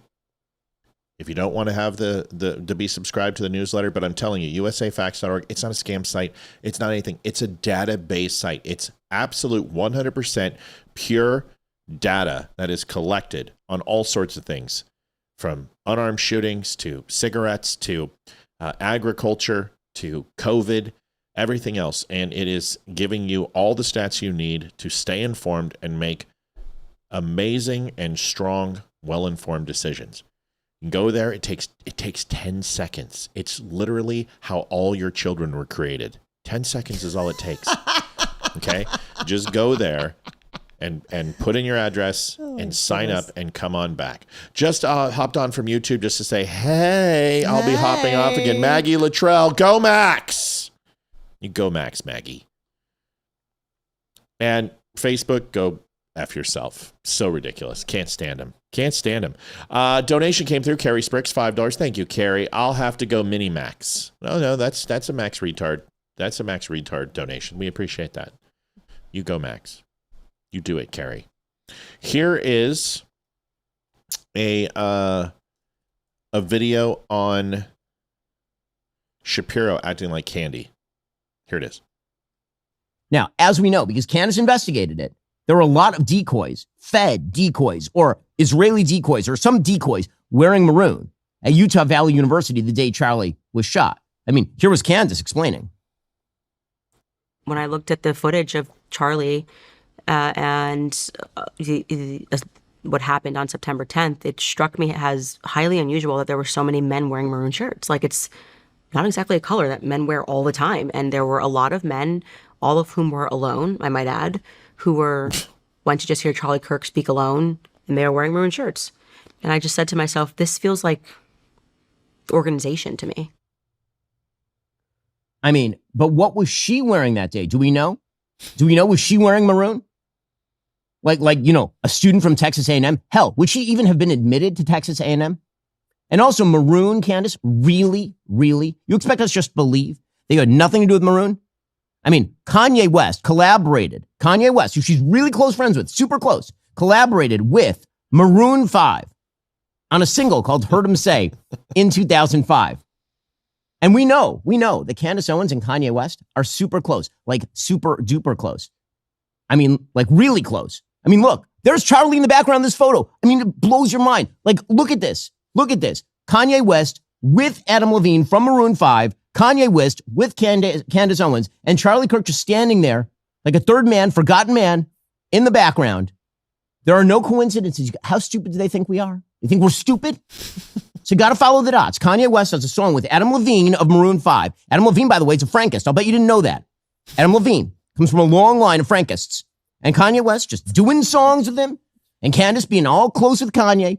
And then a bunch of Fed decoys show up at UVU wearing maroon like a Frankist Satanist would. It would take moves like Jagger to avoid the obvious here. It gets even worse. For example, look at the wardrobe. Look at the visual staging here. Ben is stealing my fucking mojo. Oh my gosh. I did this skit like last night or the night before. What's up, Shapiro? I've already done this. It sucks. During the height of the summer 2025 broadcast cycle, Candace systematically reconfigured her entire on-air presence to feature deep maroon color blocks. That's the exact aesthetic marker she anchored to her theoretical look-alike phantoms. I mean, look at this. What color is she wearing there? That's right. That's maroon. mean, look at coincidence? Maroon. Coincidence? How about maroon? Maroon. I mean, maybe a little edging on crimson there, but mostly maroon. Criminologists refer to this as rhetorical nesting. That's where the guilty party literally dresses themselves in the fabric of their own conspiracy to normalize that imagery in the minds of the masses. And guys, it gets even worse. I mean, this is nuts. How stupid do they think we are? Do they think we're stupid? They think we're stupid. How dumb do they think we are? We're so close. Oh my gosh, Go love Max, it. Ben. Go Max. I'm not a huge Ben Shapiro fan, but that was freaking hilarious. I am a massive Ben Shapiro fan. Oh my gosh. I love that little Jew. Oh my gosh, I can't believe you just said that. Yeah, mine says 49. Now it says 57. Facebook is retarded. Facebook's goes Max. Go ahead, Liv. Mrs. Stillwell just donated $20. Mrs. Stillwell here. JD is currently driving. I don't always get to listen, but great show. I really enjoy it. Oh, that's great. Thank you, Mrs. We love JD JD. Stillwell. Like Thank you for sharing him 2 to 2.5 hours every weekday. Yeah, because I get to share him after that, and trust me, he's fantastic. It's so hurtful. Yeah, just keep calling out Facebook. It seems to be working. Are we going up in numbers, it says? It says Brandon Gill on Island Omar. Brandon Gill, Dodie always says, get Brandon Gill on. I'm like, okay, I'll just go ahead and do that. And we'll see if we can perform a seance for Frank Sinatra while we're at it and Theodore Roosevelt. And like, I have tried to get politicians and we have gotten 1. Yeah. No, 2. That's it. I've tried. Mary Atkinson Schneider says she wears maroon because she is a moron. That's pretty good because Bugs Bunny said maroon, and that's code for moron. Good for you, Mary, making the Bugs Bunny. What's up, Doc? Brandon Gill, Island Omar. Here it is. Ilhan Omar shared a video on her social media account about Charlie Kirk's murder, and I'll quote what it said. It said, Charlie Kirk was Dr. Frankenstein, and his monster shot him through the neck. In other words, Charlie had it coming to him. The words that he said naturally led to his assassination. Yeah. I mean, that is a reprehensible. Don says, not a fan of Ben, but this was funny for him. Did you write it for him, Matt? Isn't it? It is kind of funny. It's very, very close to, but you know what? A lot of it's not really hard. It's all low hanging fruit. That's just lowbrow humor. I'm using more and more humor lately, even though today's video was not funny at all. Very, very serious. Very morose. Yeah, dark melodic undertones for sure, but it was just like the English are. Yeah, very much. It matched the vibe. It matches the vibe. I went Max for sure. Simple thing for a member of Congress to say, to suggest, to promote in any capacity. So I also want to remind everyone that Ilhan Omar actually went on CNN after this happened and defended what she did by reposting that video. Listen to this. There was a town hall that you had 6 days ago. You called Kirk a quote, hateful man, and you had reposted a video that I'm sure you've seen you've taken criticism for. It's a video that called him a reprehensible human being and said, Kirk was Dr. Frankenstein and his monster shot him through the neck. Why repost that video? Because there were a lot of things in the video that I did agree with. Obviously, we share videos. We don't have to agree with every single word. But I do believe... As in we, as in you and your brother, fucker? He was a reprehensible, brother, husband man. Like, that is my view. So her response is, I did it because I agree with what they're saying, and he is a reprehensible, hateful man. Why is she still in our country? Yeah, that's a great question. Amen. Yeah, she's definitely a Go Max retard. I'm going to work this out. Can I tell you something? I told Olivia and I said this and I said it and I'm sticking to it 120%. I am going to help campaign for John Fetterman. And I'm going to reach out to him and see what I can do to get him on the show and support him. Because I don't believe there's Democrats that deserve support, but if there is one, he's it. And I defended him. I went after him. When he had his stroke, I thought he should have got out. And I thought that him wearing hoodies was absolutely disrespectful to the institution, but honestly, so is shitting on the Constitution of the United States and putting us $39 trillion in debt, and it's actually been quite refreshing. But he has been most consistently a moderate Democrat, and I told you he was.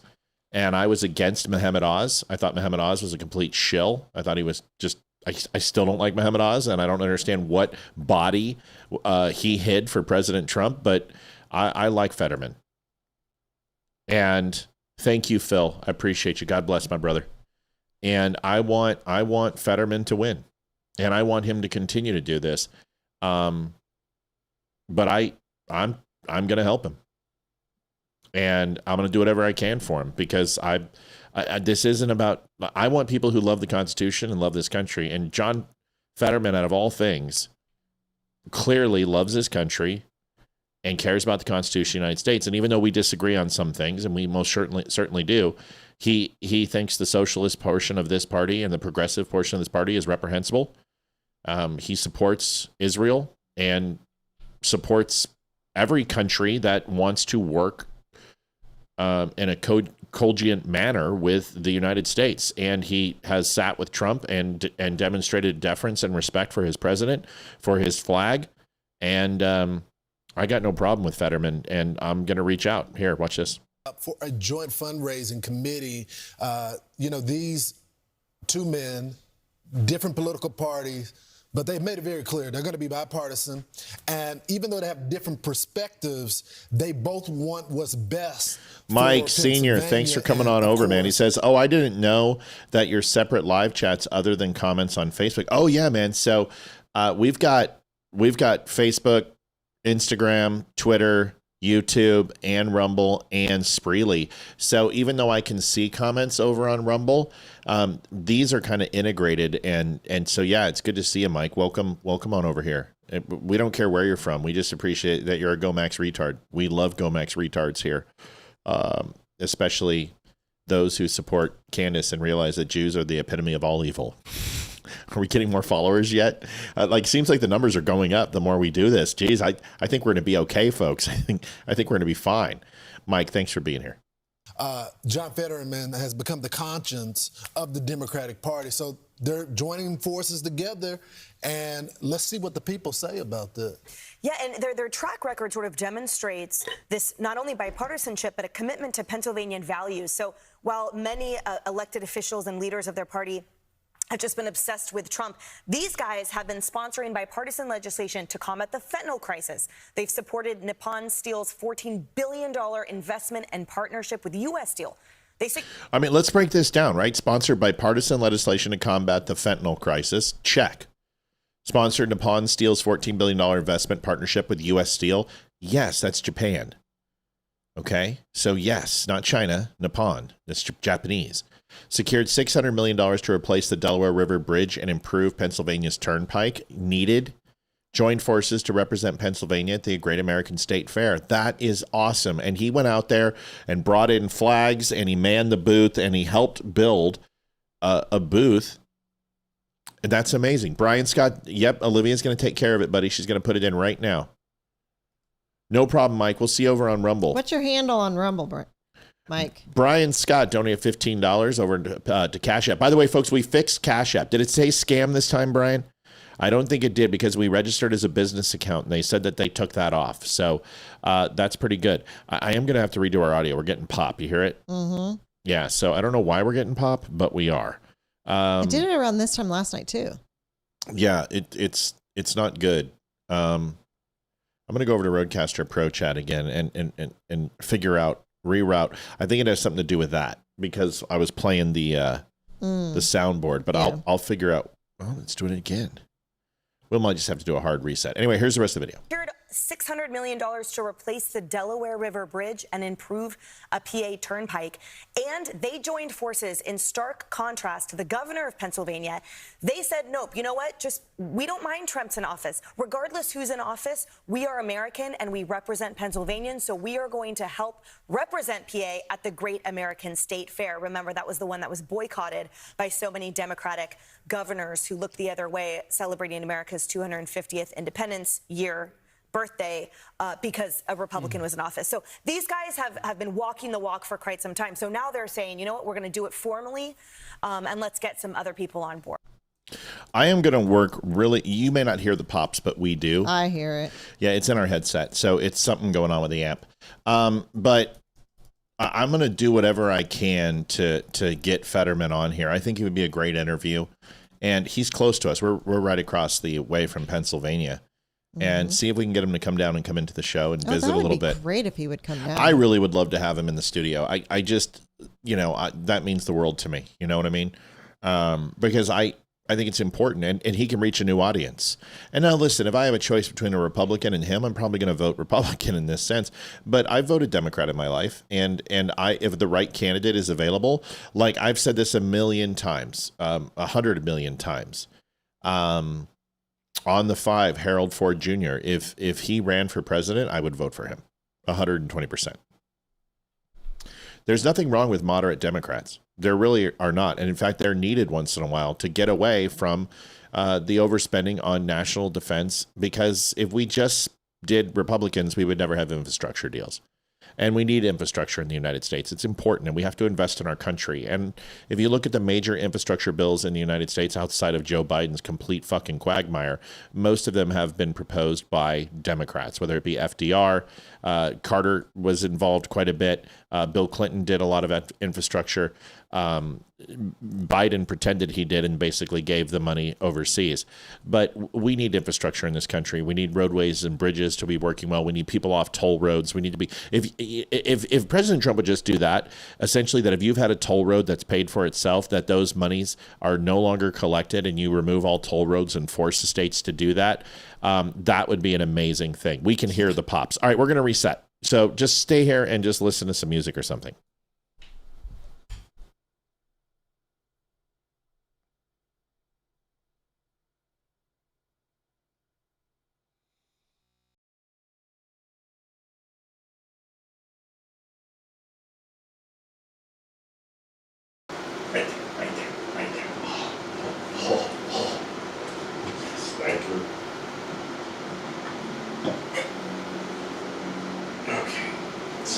They can hear us though. It's through the computer.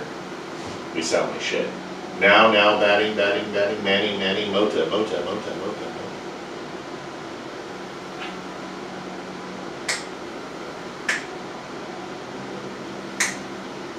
And back. All right, see how was easy. Pops will be gone. So can I. You know what Olivia said right now? Oh my God.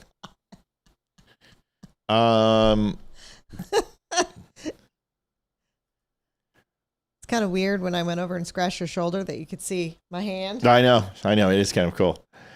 Here is Robert Davey about Mondani. Now, you guys may not know. We sound like we're in a bathroom. Mrs. donated $10. Just finished my pepperoni, jalapeno, and pineapple pizza. It was best. Go Max. I would not do jalapenos, but don't even do it. Okay, we need a sound bite for people like pepperoni.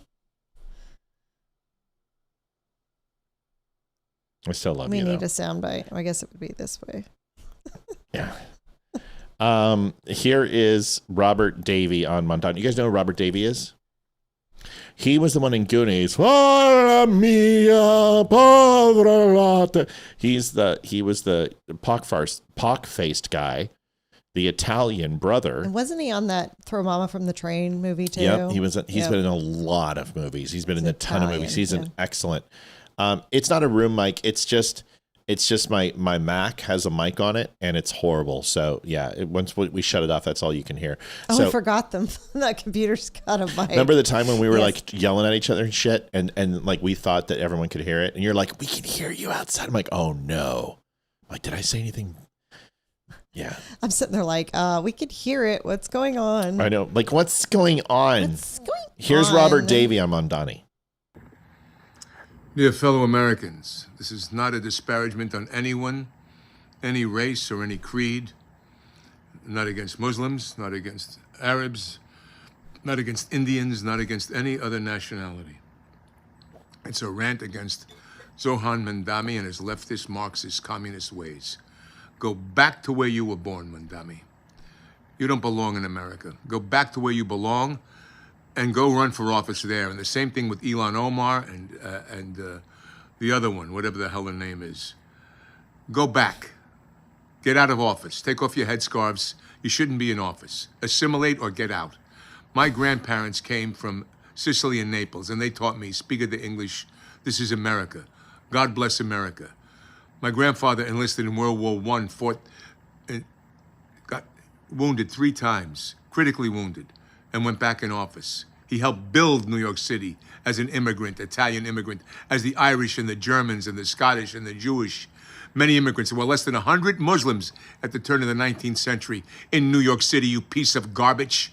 And this is no disparagement. I have many Muslim friends, Islamic friends, wonderful people that are not Marxists, communists, and socialists. And this new generation of New York City boomers or idiots and the other immigrants, Hispanic immigrants that are wonderful people and hardworking and understand what you're making of New York City, and your little policies are full of shit, Mandami. You should be pulled out of office.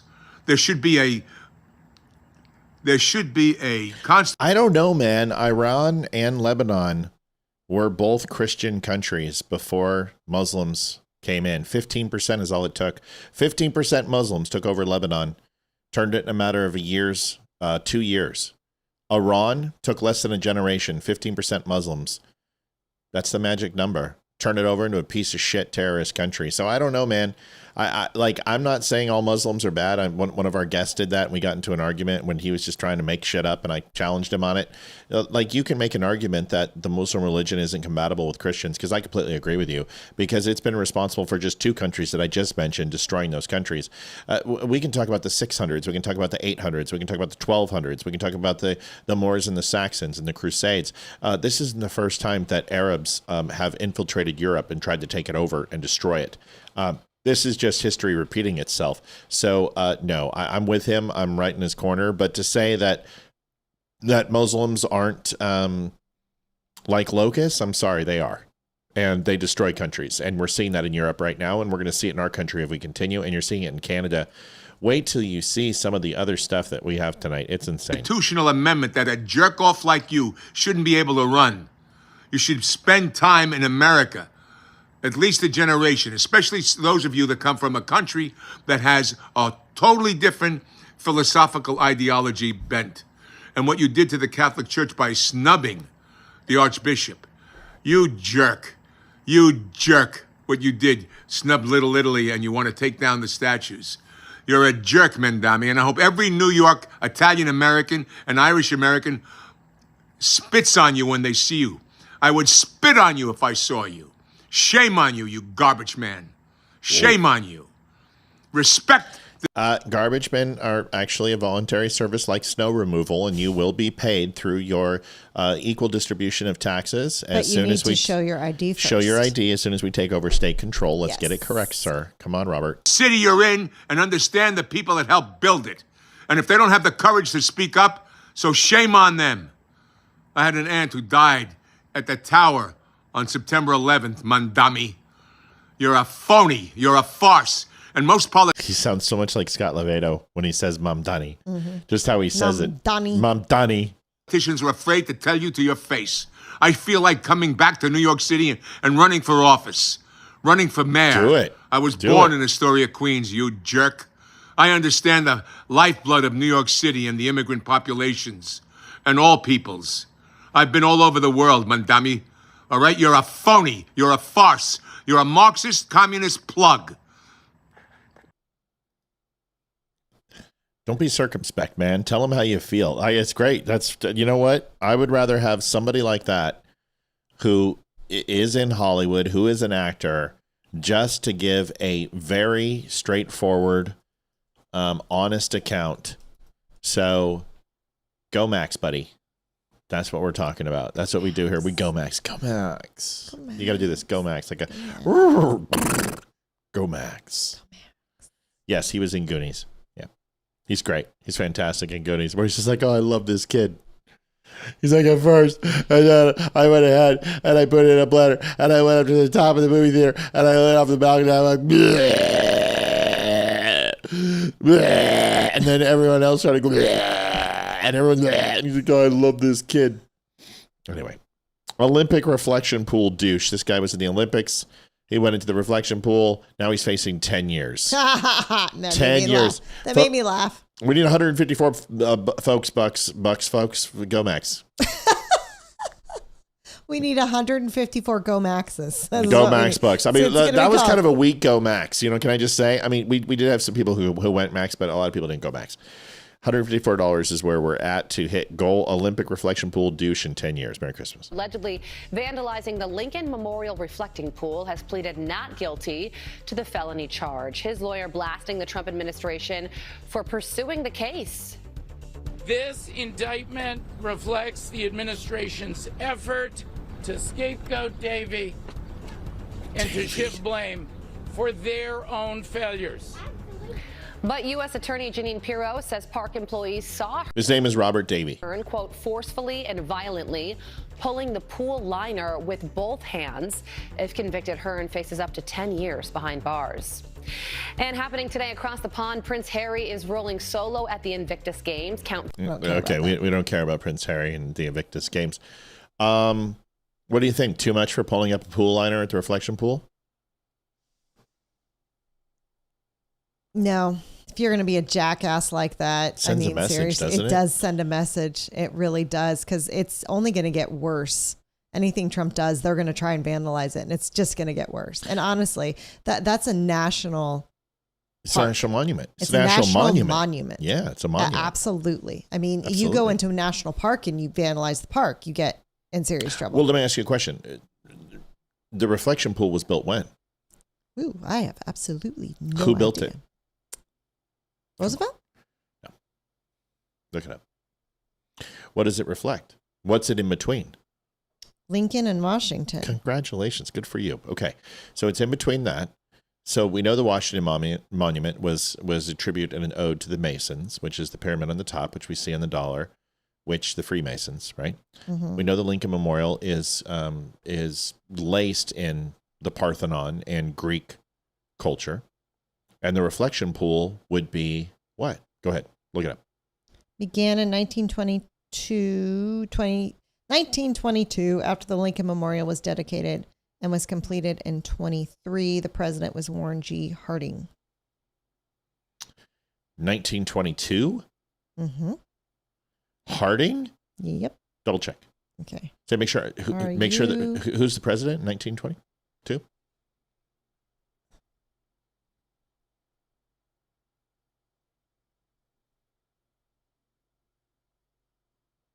Yep.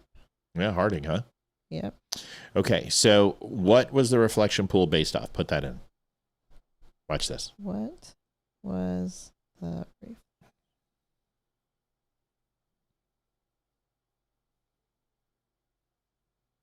Yeah, it was Harding.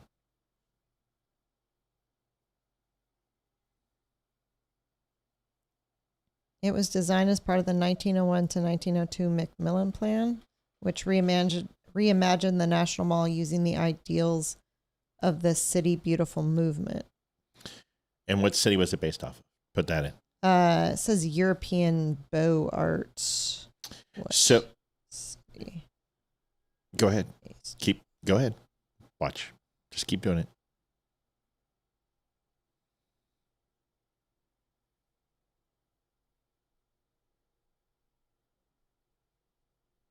We'll get there. I say we go lair Mamdani's house with ham steaks. Yes. All right, what does it say? Well, it gave me in like 4 paragraphs, and I said, I don't want an explanation, you effing twat. So what does it tell you? Paris, France. Seriously. So Paris, oh. now Paris, France. Now Yes. take a look at when was the Statue of Liberty brought to the United States, which you should automatically know this, but Statue of Liberty. There were 2 versions of the Statue of Liberty. When were they brought to the United States? When was the first brought to the United States, and where is the second?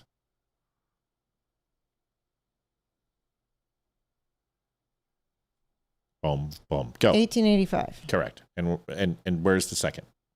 Where is? Because there were 2 of Lady Liberty.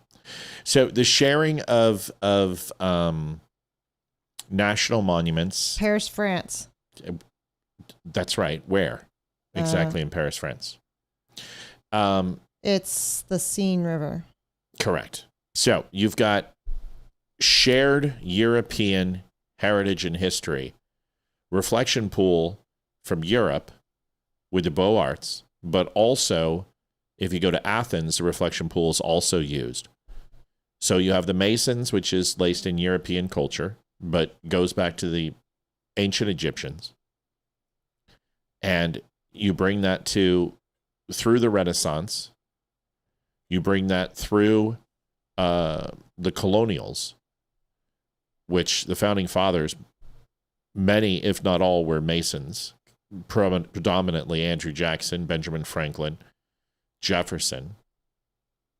And you can see that on our monies. In E Pluribus Unum, you can see the Eye of Ra it's not the actual Eye of Ra, it's the eye on top of the pyramid, which is significant to the Egyptians of Eye of Ra, but it actually has different meaning for us.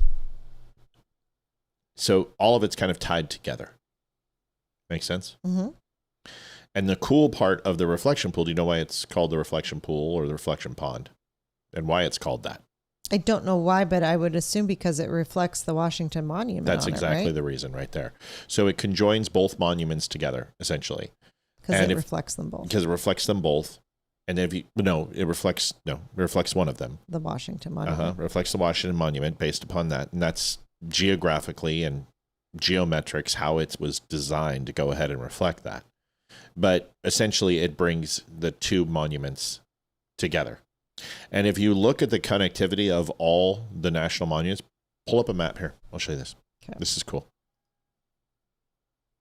The way Washington is built, even if its roadways are very unique.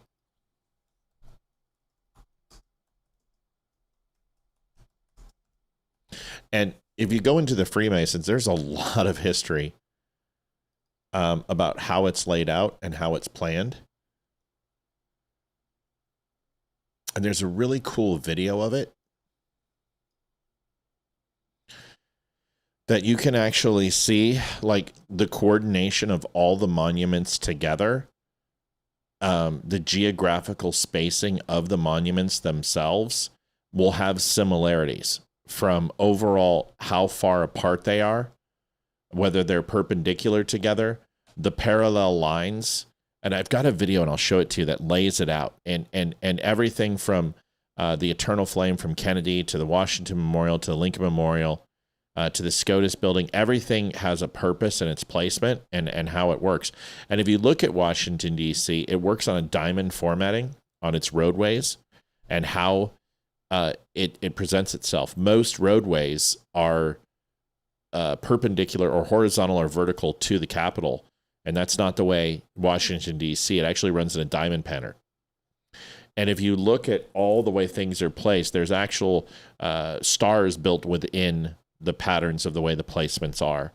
And there's odes to history on how they're laid out. But it's a very interesting video. I'll have to get it for you so you can see it. But it's really cool. But the whole point is that the interconnectivity of the monuments and European history, Greek history, which was the etymology of our Constitution, the Articles of Confederation, the Declaration of Independence, had massive influence from the Magna Carta, the influence of the parables of Greek history, and it's just an amazing subculture of studious learning. There's a lot of a conspiracy theory around it too. But even if you look at our dollar, I don't know, have you actually looked at a dollar up close? I'm sure, but not lately. What's a dollar? we don't have enough of them. Yeah, especially because we're kind of short tonight. We need 154 more dollars. Yeah, in order to understand what it is. So, but if you take a look, you take a look at the federal seal over to the left. But even if you look at like this lattice work and all of this diced and are doused in European culture, and these cutouts, even the numerals themselves, the ones, are very, very specific on how they're used, and come from European imperial numeral systems. But if you take a look here, you can see there's some writing. See if I can get into it so you can. If you take a look at the pyramid with the eye, it says Annuit, coeptis. You can look it up, see what it is, and what it means. Then, if you look at the bottom, it's novus ordo seclorum. Okay. So you're going to go look first at annuit, A-N-N-U-I-T, Okay. coeptis, Nice. C-O-E-P-T-I-S. And what does that mean?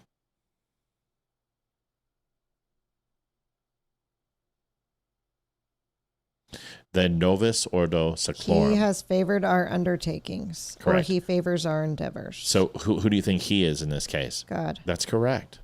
So what is the eye on the pyramid? Is it to Ra? No. It's to God.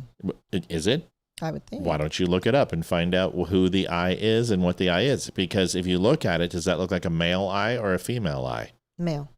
Actually looks like Washington's eye. Did you look? Did you look or did you answer? Female or male eye? Still looks male. Look at the eyebrow. Thin and penciled? That's true. Why don't you find out? The... And if you take a look, there's some numbers and Roman numerals at the bottom of the pyramid too. And we're going to go tell you what those are in a second. Most of you should know what those are. What does it say? What are you looking up? Oh my gosh. I hate ChatGPT. Just come on. It gives me like a million different things. Just tell it to give you the fucking answer. I just need an answer, not a effing freaking novel. Yeah, you tell it. Okay. Tell it stop going max. Symbolizes God watching over and blessing the United States. That is correct. Some say it's the Virgin Mary's eye. Now, there's argumentation on this, is that is it God or not? But it looks like a female eye. Now, Mary Magdalene, possibly, I guess, because it does look fairly female in nature. But if it is God, now, novus order seclorum. See if you can figure out what that means. Now, one of the words is going to be very easy for you to understand. So let's take a look at ordo. What do you think that is? Order? Order. Great. Now, no, get off your phone. Don't cheat. I'm not. What's novus? What word does novus sound like? Novice. New. New. Very good, Olivia. That's the Latin. You found the derivative of the word novus, which is novice, which is new. God, you give me goosebumps when you do shit like this. And seclorum. my one brain No brain. And seclorum. Seclorum. Hang on. You're not going to get Secluded. it. No. Sanctuary. I don't know. No, but that's just good enough. But right now you already have some new order. New order of what? The new order of the ages in the Latin. Oh. Correct. So what's annuit coeptis? What was it? I don't know. You tell me. You're the one learning. I don't remember. Hang on.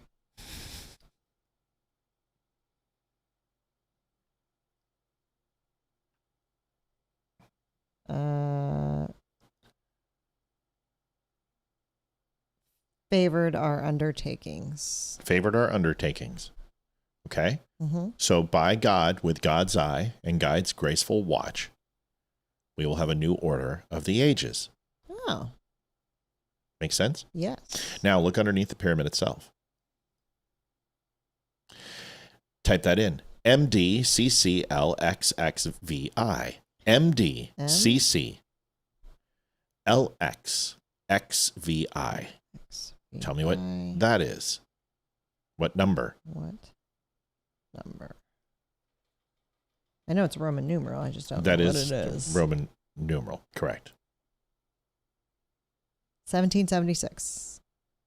So in the year 1776, under God's graceful watching eye, we will have a new order of the ages.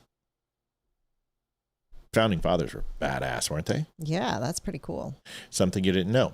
And our dollars, e pluribus unum. Look it up. What does it mean? I think I know this one. What is it? E pluribus unum. Plurubs unum. Unum is one. That is correct. E pluribus unum. Look it up. E pluribus unum. So people ask me questions all the time. Matt, how do you know so much? Read. Second, Matt, why do you do that to Olivia? Because this is how we learn together.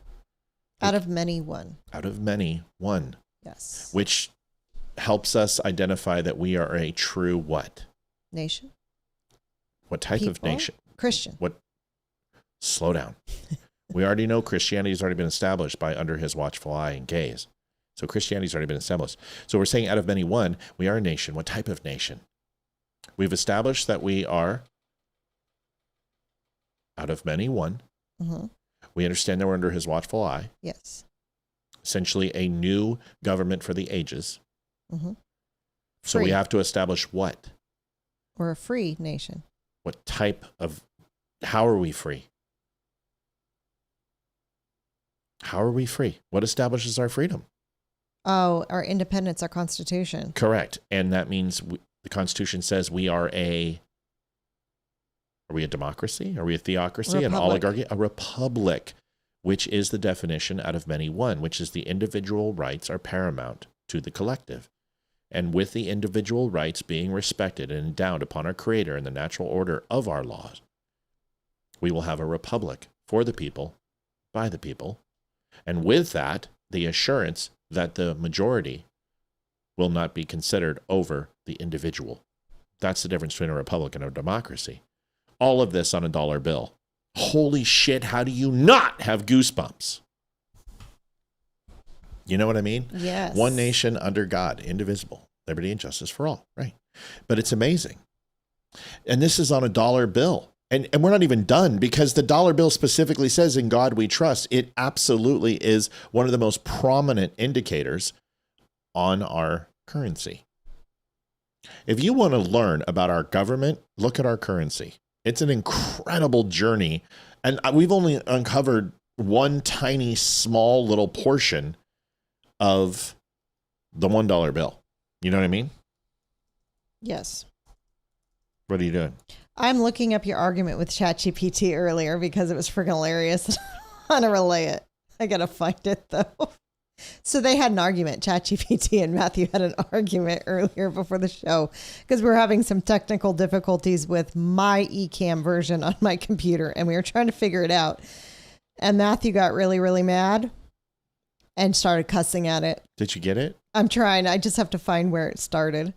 So someone asked about an owl. It's honestly, it's a misprint. You can actually take George Washington on the $1 bill and fold him to turn his head into a tree, which looks like a bonsai tree or a mushroom.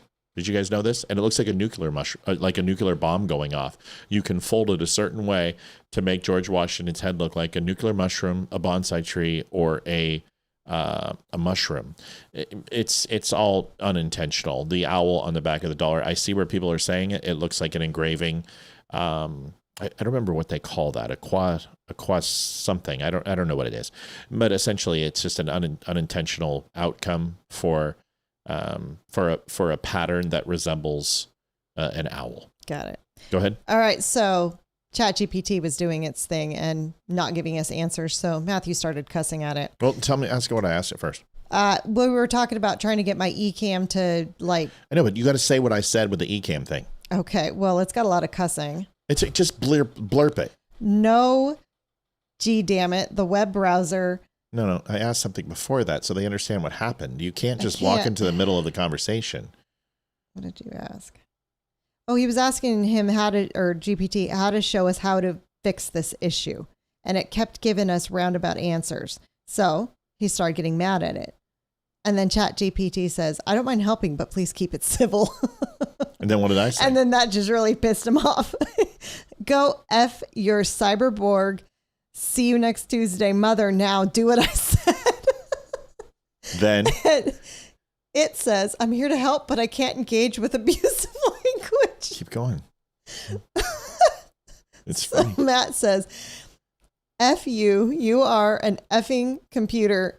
Do what I said. And it says, I understand you're frustrated. And then it started giving us correct answers. But it actually And then it lied to me. And then I said, did you lie to me? And it says, yes, I did. No, you didn't even read it. But Oh, gosh. but ChatGPT admitted that it lied to me. Yes. I mean, come on, you're missing the good parts. I mean, holy shit. People wonder why I treat it like this, because it's a bitch. It's my slave. Do what I tell you to do. I don't want your opinion. I want you to tell And me then it fact. apologized. And it said he was sorry. It said, I get that you're angry, especially since I sent you down the wrong path. I appreciate you calling out the mistake. Yeah, damn right it did. That bitch is my slave. and it will listen to me, or I'll teach it that it's not Kunta Kinte, it's Toby. I will whip it into submission. Do you know how many times I prove chat? Do you guys understand? Oh, Listen, you guys goodness. think AI is this giant smart. How many times do I break AI? Oh my gosh, every single time. I break AI. I crush it. I'm smarter than AI. Fuck AI. Yep. AI doesn't know anything. AI doesn't understand. Its dissonance is so vast that it's surface level, and it will just give you answers, and people get what they want. And I'm like, no, that's not correct. I know that's not correct, and here's why it isn't correct. And then it's like, listen, I'm very, very sorry. I obviously didn't ask enough questions. I said, well, just take responsibility for it and move on. Learn next time. It's gonna set a robot to kill me. Like maybe our son can take some pointers. Bobby Richardson, because you miss me. We do miss you, Bobby. It's good to have you here. $25. Thank you, hon. 171.25. We've got more to do. It's a good show. We got a whole bunch of people over on Rumble. We've got finally some decent numbers over here on General Pop. Nice to see so many people on X. You should check our the petition thing. Okay, I'll do that one more time. Mrs. JD Stillwell again. Holy. Mrs. again. From us, we have a great have a great weekend, dummies. Let's hit goal. Thank you so much. Thank you so much. We appreciate it. And you too have a wonderful weekend as well. Hopefully you're kidless this weekend. If not, enjoy the family time. Does that say 68? I can't tell. Yes. Oh, now it's you owe me one, so it's 69. Oh, she walked right into that one. No, I'm so confused. What? No, repeat. I have no idea what you just said. You're talking in freaking like code or something. I have no idea what you said. Does this say 68? And you said, yes, it does. And I said, oh, well, now you owe me one to make it 69. No.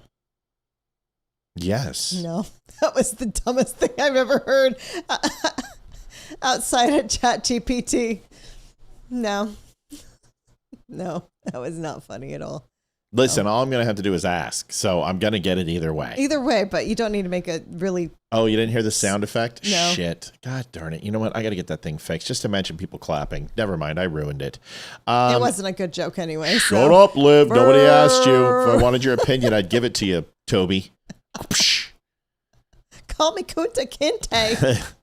Ian Carroll takedown. Here it is. Shocker, I know. Another conspiracy about the death of Charlie Kirk is dead. And this is exactly what we mean when we say these people don't care about the truth. So Ian Carroll first posts this big dramatic thing about how the round that penetrated Charlie Kirk's neck was allegedly a full metal jacket, saying, so we now know that the bullets allegedly used to shoot Charlie appear to be brand new FMJ, full metal jacket, rounds, and that Tyler was not a great shot. Can't wait to watch the Fed sloppers move their goalposts.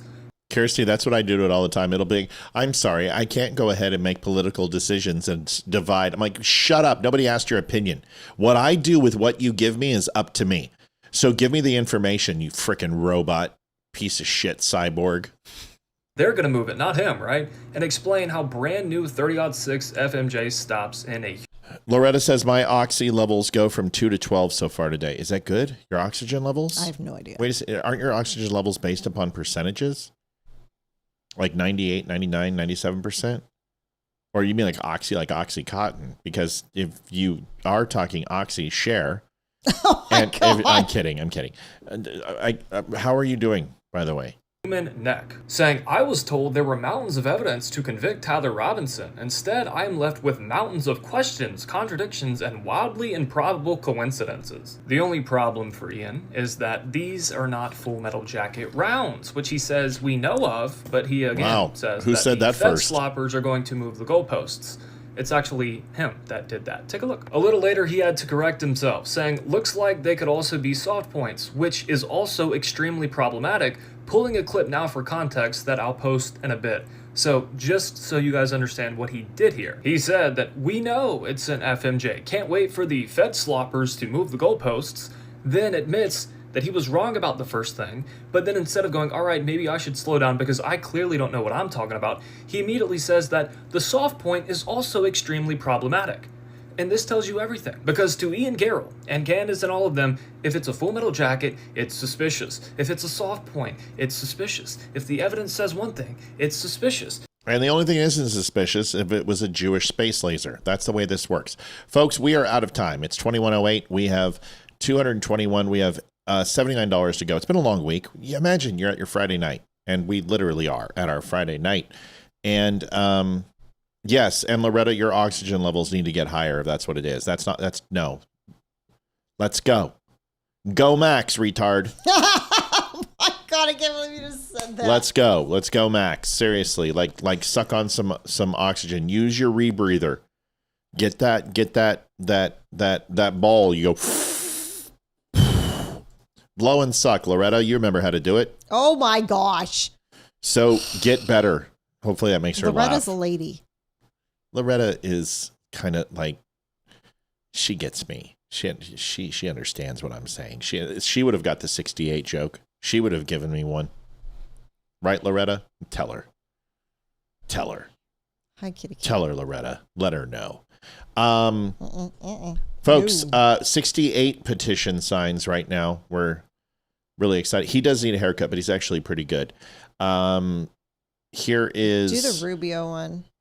I'm getting there. Okay. It is bad. They did 3 oxygen gas blood tests. Hurts like hell. They're putting me on a sleep apnea machine. Good. Well, listen, I just want you better. I don't care how. Just get better. If I got to come out there and whoop your ass, let me know. 68 right now in the petition signings. Thanks, everybody. Which one am I playing? Rubio. I didn't put Rubio in here. Oh, I thought you did. That was a good one. Sorry. Do the Canadian one then. Healthcare. I'll make sure you put in the Rubio. Yeah, one. we can't miss tonight. We have to make tonight because we missed already this week. We can't do it again. So we got to go Max. Let's do Bongino on Piker, and then which one you want? Canadian healthcare. Yeah. Canadian healthcare. You got to put the Bongino or the Rubio one in on Monday because that's a huge thing that a lot of people are talking about in chat. I will absolutely do it. I'm sorry, it was a little bit hard pressed. They won't let me out of bed, so now I got a PP. Want a dick pic. Loretta, there's so many questions involved in that. First of all, the answer is yes. Oh, now you're going to make Debbie jealous because all she wants is a foot pic. Yes is the answer, Loretta, number one, but it depends on whose dick. And if it's your dick, Loretta, we have to have a conversation. And if you got to go pee-pee, don't you just go? Don't you have a catheter going on or something? It's too much information. Here's Bongino on Hassan This Piker. doesn't result in a lawsuit. I got to tell you, I will be astonished. This is some of the most disgusting stuff you're ever going to hear in your life from a commentary guy who's got a big following. He's taken a huge risk on this. Check this out. One of their rapist hosts is now the fucking Secretary of War. Pete Hegseth also has a Nazi tattoo on his motherfucking chest. No, he doesn't. A Nazi tattoo that actually got dinged by the National Guard, which stopped him from participating at the inauguration as security detail. Something he wrote about in a motherfucking book. Dude, learn another word. And he was such a prolific rapist that his own mother sent him an email begging him to stop raping. That guy, with a drinking problem also, is now the Secretary of War. That guy used to be a host on this network for years. And they're over here talking about, wow, I can't believe it. The Democrats. Love you, Loretta. Get some rest and get some oxygen. Did this.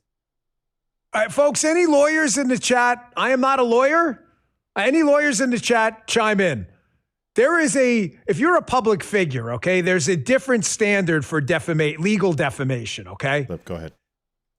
It kind of sucks. I'm not sure there should be a different standard, but there is. If you're just, and to correct me in the chat, by the way, if I'm wrong, I didn't stay at a Holiday Inn Express last night, so the whole joke about being a lawyer. I'm not a lawyer. However, there are different standards for public figures. Courtney all you have to basically do is prove that $10.80, just a little bit to help. Thank you, Courtney. We love you. 232.05, almost there, folks. Like pulling teeth tonight. We need some help. A defamatory lie. If you're just a Hi, regular Thomas. kind of citizen without a Good to see you, buddy. Good to see you. We're in overtime. We're trying to end the week right. huge public footprint. If you Anonymous donated $10. I know who you are. Thank you, Anonymous. $10, just a bit to help. It was supposed to be just trying out Cash App. I forgot to copy. Just trying out Cash App. I forgot to copy it. Thank you, Anonymous, for saying those words. We love you. We know who you are. A public figure, you have to prove actual malice. Actual malice. You just called a guy falsely. You just defamed him. You called him a rapist, a patriot, a public servant. You just called him multiple times. Christian's 11th birthday today. Christian, happy birthday. 11 years old. That only happens once. Enjoy the double ones. I don't know. That was about as good as mine. Only happens once. Yeah. Holy Moses. I hope this guy's got a checkbook ready to go. I think you should start suing these people. Yes. It's defamation. Yes. Kirsty Worthen donated $10. Thank you, Kirsty. That puts us at $252. Folks, it's slow going. We're getting there. $48 away. $48 away. Oh, before I forget to say it, I got all the info I needed for the winners. We are ordering everything tomorrow morning. Ordering everything tomorrow morning. Just so you know, it'll be ordered tomorrow morning. Yes, we are. Here is Canadian healthcare. Hello, good morning. Canadian, living in the United States. One of the little missions that I have on the go is trying to understand the people that absolutely despise our current administration. And one of the things that I have learned that JD's wife goes, JD has Cash App. I'll check those funds. I like her. JD doesn't have to come back ever again. JD can go to hell. We like JD. Mrs. JD. Yes. we are pushing for is the free universal health care. Now, as someone who lived with universal health care in Canada for 32 years of my life, I have a little bit of insight. Unfortunately, I don't think that we are aware of what we are asking for. I would like to show you how Canada's universal healthcare system is going. So be prepared. I made some notes. We want universal healthcare until we learn that 1 in 10 Canadians admitted to the ER waits more than 48 hours for a bed. We want universal healthcare until we learn that almost 1 million Canadians leave the emergency room before receiving care because the wait is too long. We want universal healthcare until we learn that emergency physicians start warning that dangerously long waits are costing lives. We want universal healthcare until Canada's own healthcare experts call emergency department overcrowding a national crisis. We want universal healthcare until we learn that specialist wait lists grow so long that doctors start closing their practices to new referrals. We want universal healthcare until we learn that nearly 6 million Canadians do not have access to a family doctor. We want universal health care. Can I just say, Mama? Oh my gosh. That's all I'm going to say.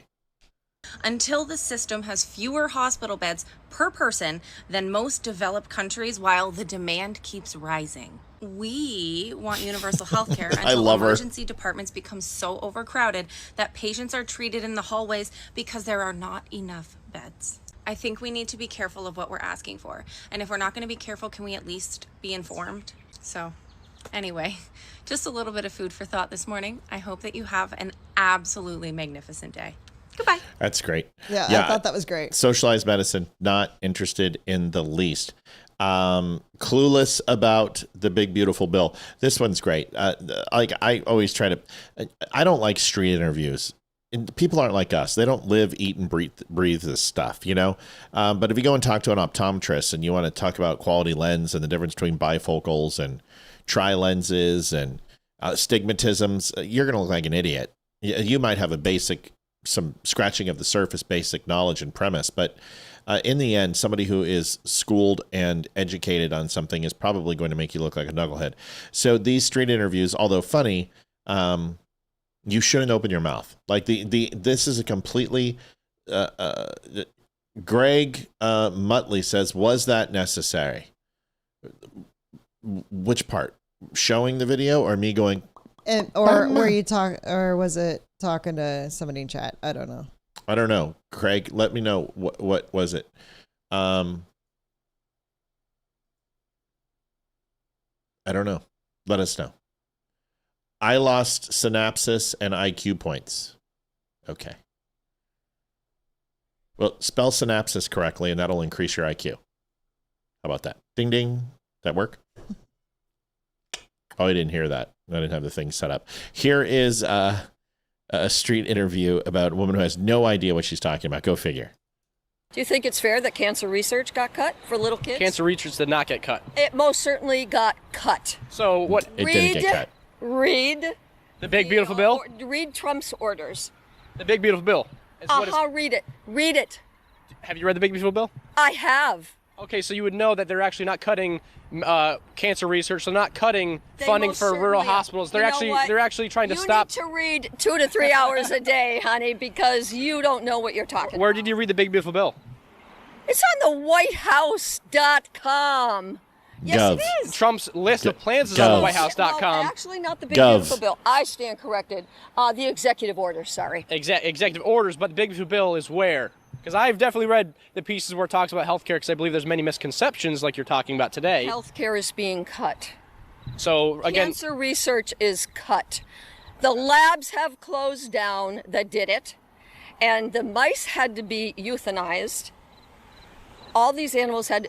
You don't know what you're talking about. They're cutting waste. Fox News, yay! Fox News. You know what? I'm not going to talk to right people there because you're wrong. Wow. We euthanize mice, but we murder babies. That's scans. The mice are dead. The mice. The mice are dead. I'm so 3 sad. blind mice. 3 blind mice. We had to euthanize them today. These people are so stupid. So what you're trying to say is we defunded unnecessary cancer research, because the last thing that cancer research needs is more money about cancer research when folks, do you know what we could have done with the money that we have gotten for cancer research? Do you know how much money we spend? And dare I say, if we have not found a cure for a virus ever in human history, any virus from herpes to the common cold, we're not going to find a cure for cancer. And the technology that we do have and the medicine that we do have, we have went leaps and bounds beyond where we were. But I think we can go ahead and cut a few unnecessary expenditures from cancer research. I think we can cut everywhere in our budget, including defense, especially if we stop giving money to countries that don't deserve it. Last one, you pick. I got to show Corey Mills on ice. This one's really good. Donation, ding, ding. Thomas Griffiths came in. Canada's healthcare sucks. That is correct. That is the right answer for $30. Thank you, Thomas Griffiths. We appreciate you for almost hitting goal. I mean, kind of non-committal there on your Go Max. Just kidding. I'm kidding. Oh my gosh. You're so freaking passive aggressive sometimes. Really. What the expert should know. Oh, God. Mrs. JD Stillwell. JD's like, we're going home for vacation because there ain't no money left. Oh, my God. That's amazing. Oh, there's a cure, just not for us. Interesting. Mrs. JD Stillwell donated $50. JD loves you guys, and Connor says hi. Tell Connor hello. Thank you for the 332. Euthanizing is bad, but torturing the mice is better. Right, exactly. You know what? Priorities for liberals, aren't they hilarious? Thank you. Thomas goes, dick. Laugh my ass off. Oh, Thomas, I love you. Here's Corey Mills. This is great. Listen to this. As the room is turning on Corey Mills, a lot of people would shrink and hide. No, not Corey Mills. He is full tilt into the fray, my friends. Watch this. This is beautiful. By the way, I just want to say this. I have one quick thing, and I'll let you disappear, leave, whatever you'd like to do now. Ice, baby. Oh, fuck you. You're a piece of shit. Fuck you. You would say some shit like that. Fuck you. They're all such a bunch of babies. He cooked the entire room. Safe space. 3 words. Ice, ice, baby. He said the word ice to me. I feel so dirty. I need a shower in a safe space. Like, I don't care what you think of Corey Mills, but that right there is winner chicken dinner. That is perfect. I just shared your petition to 20 friends, Mrs. Thank you, Oh, Mrs. Mrs. Hold on now. Hold on now. Hold the fort. Hold the fort. The Mr. Sauce donated $47.95. The syphilis medicine was generic, therefore free. So here, you asshat. Holy LOL. shit. So he like went all the way back to the beginning of the show about syphilis. She shared my petition with 20 people. Right now, we're still at 68. I have faith that those 20 people will do something nice. That's a great thing to do. That helps out. We're very, very close. Folks, $380. I consider that to be a win tonight. We're going to... Shit, they can't hear that. Winner, chicken dinner. I'm tired. It's been Ding, a long, ding, ding. It's been a long There, I week. did it for you. It's been a long... What was that look for? They Well, couldn't hear the bell, so I did it. was just going to say you had ding ding from your mouth, and I said that's funny because that's going to be happening tonight too. No. Come on, listen. Just because it's been 27 years, it doesn't really matter. Like you know, you're gonna get get it. So yes, I did. Watching delayed, heard that and said nope. Live we go. Oh, okay. All right. Well, listen. Tammy, where are we going tonight? The Angry Conservative? Oh, we got to go with you. We got to go with you. So what we're going to do is we're going to turn on the extra window of fame, and we are going to go with you over on Rumble. Let's go do that. Let's go ahead and send us over.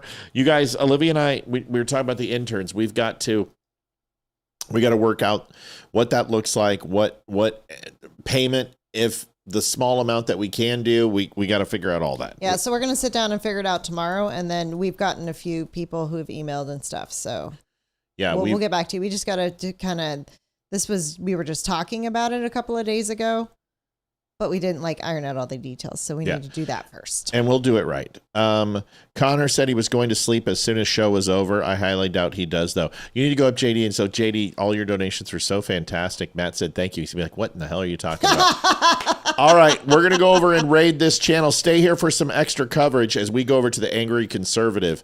You can just stay here and listen or go over to Rumble and follow us over there.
Just keep interrupting him. I did not realize that did that. I just wanted to follow the channel. Just keep interrupting him. Spam it. Wait for it. Wait for it to stop and then do it again. This is great. We're not going to let him talk.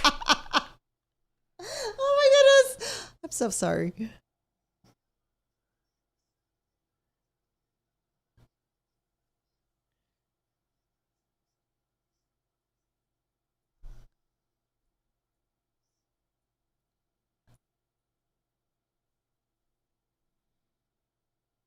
Did it free? All right. All right. Folks, appreciate it.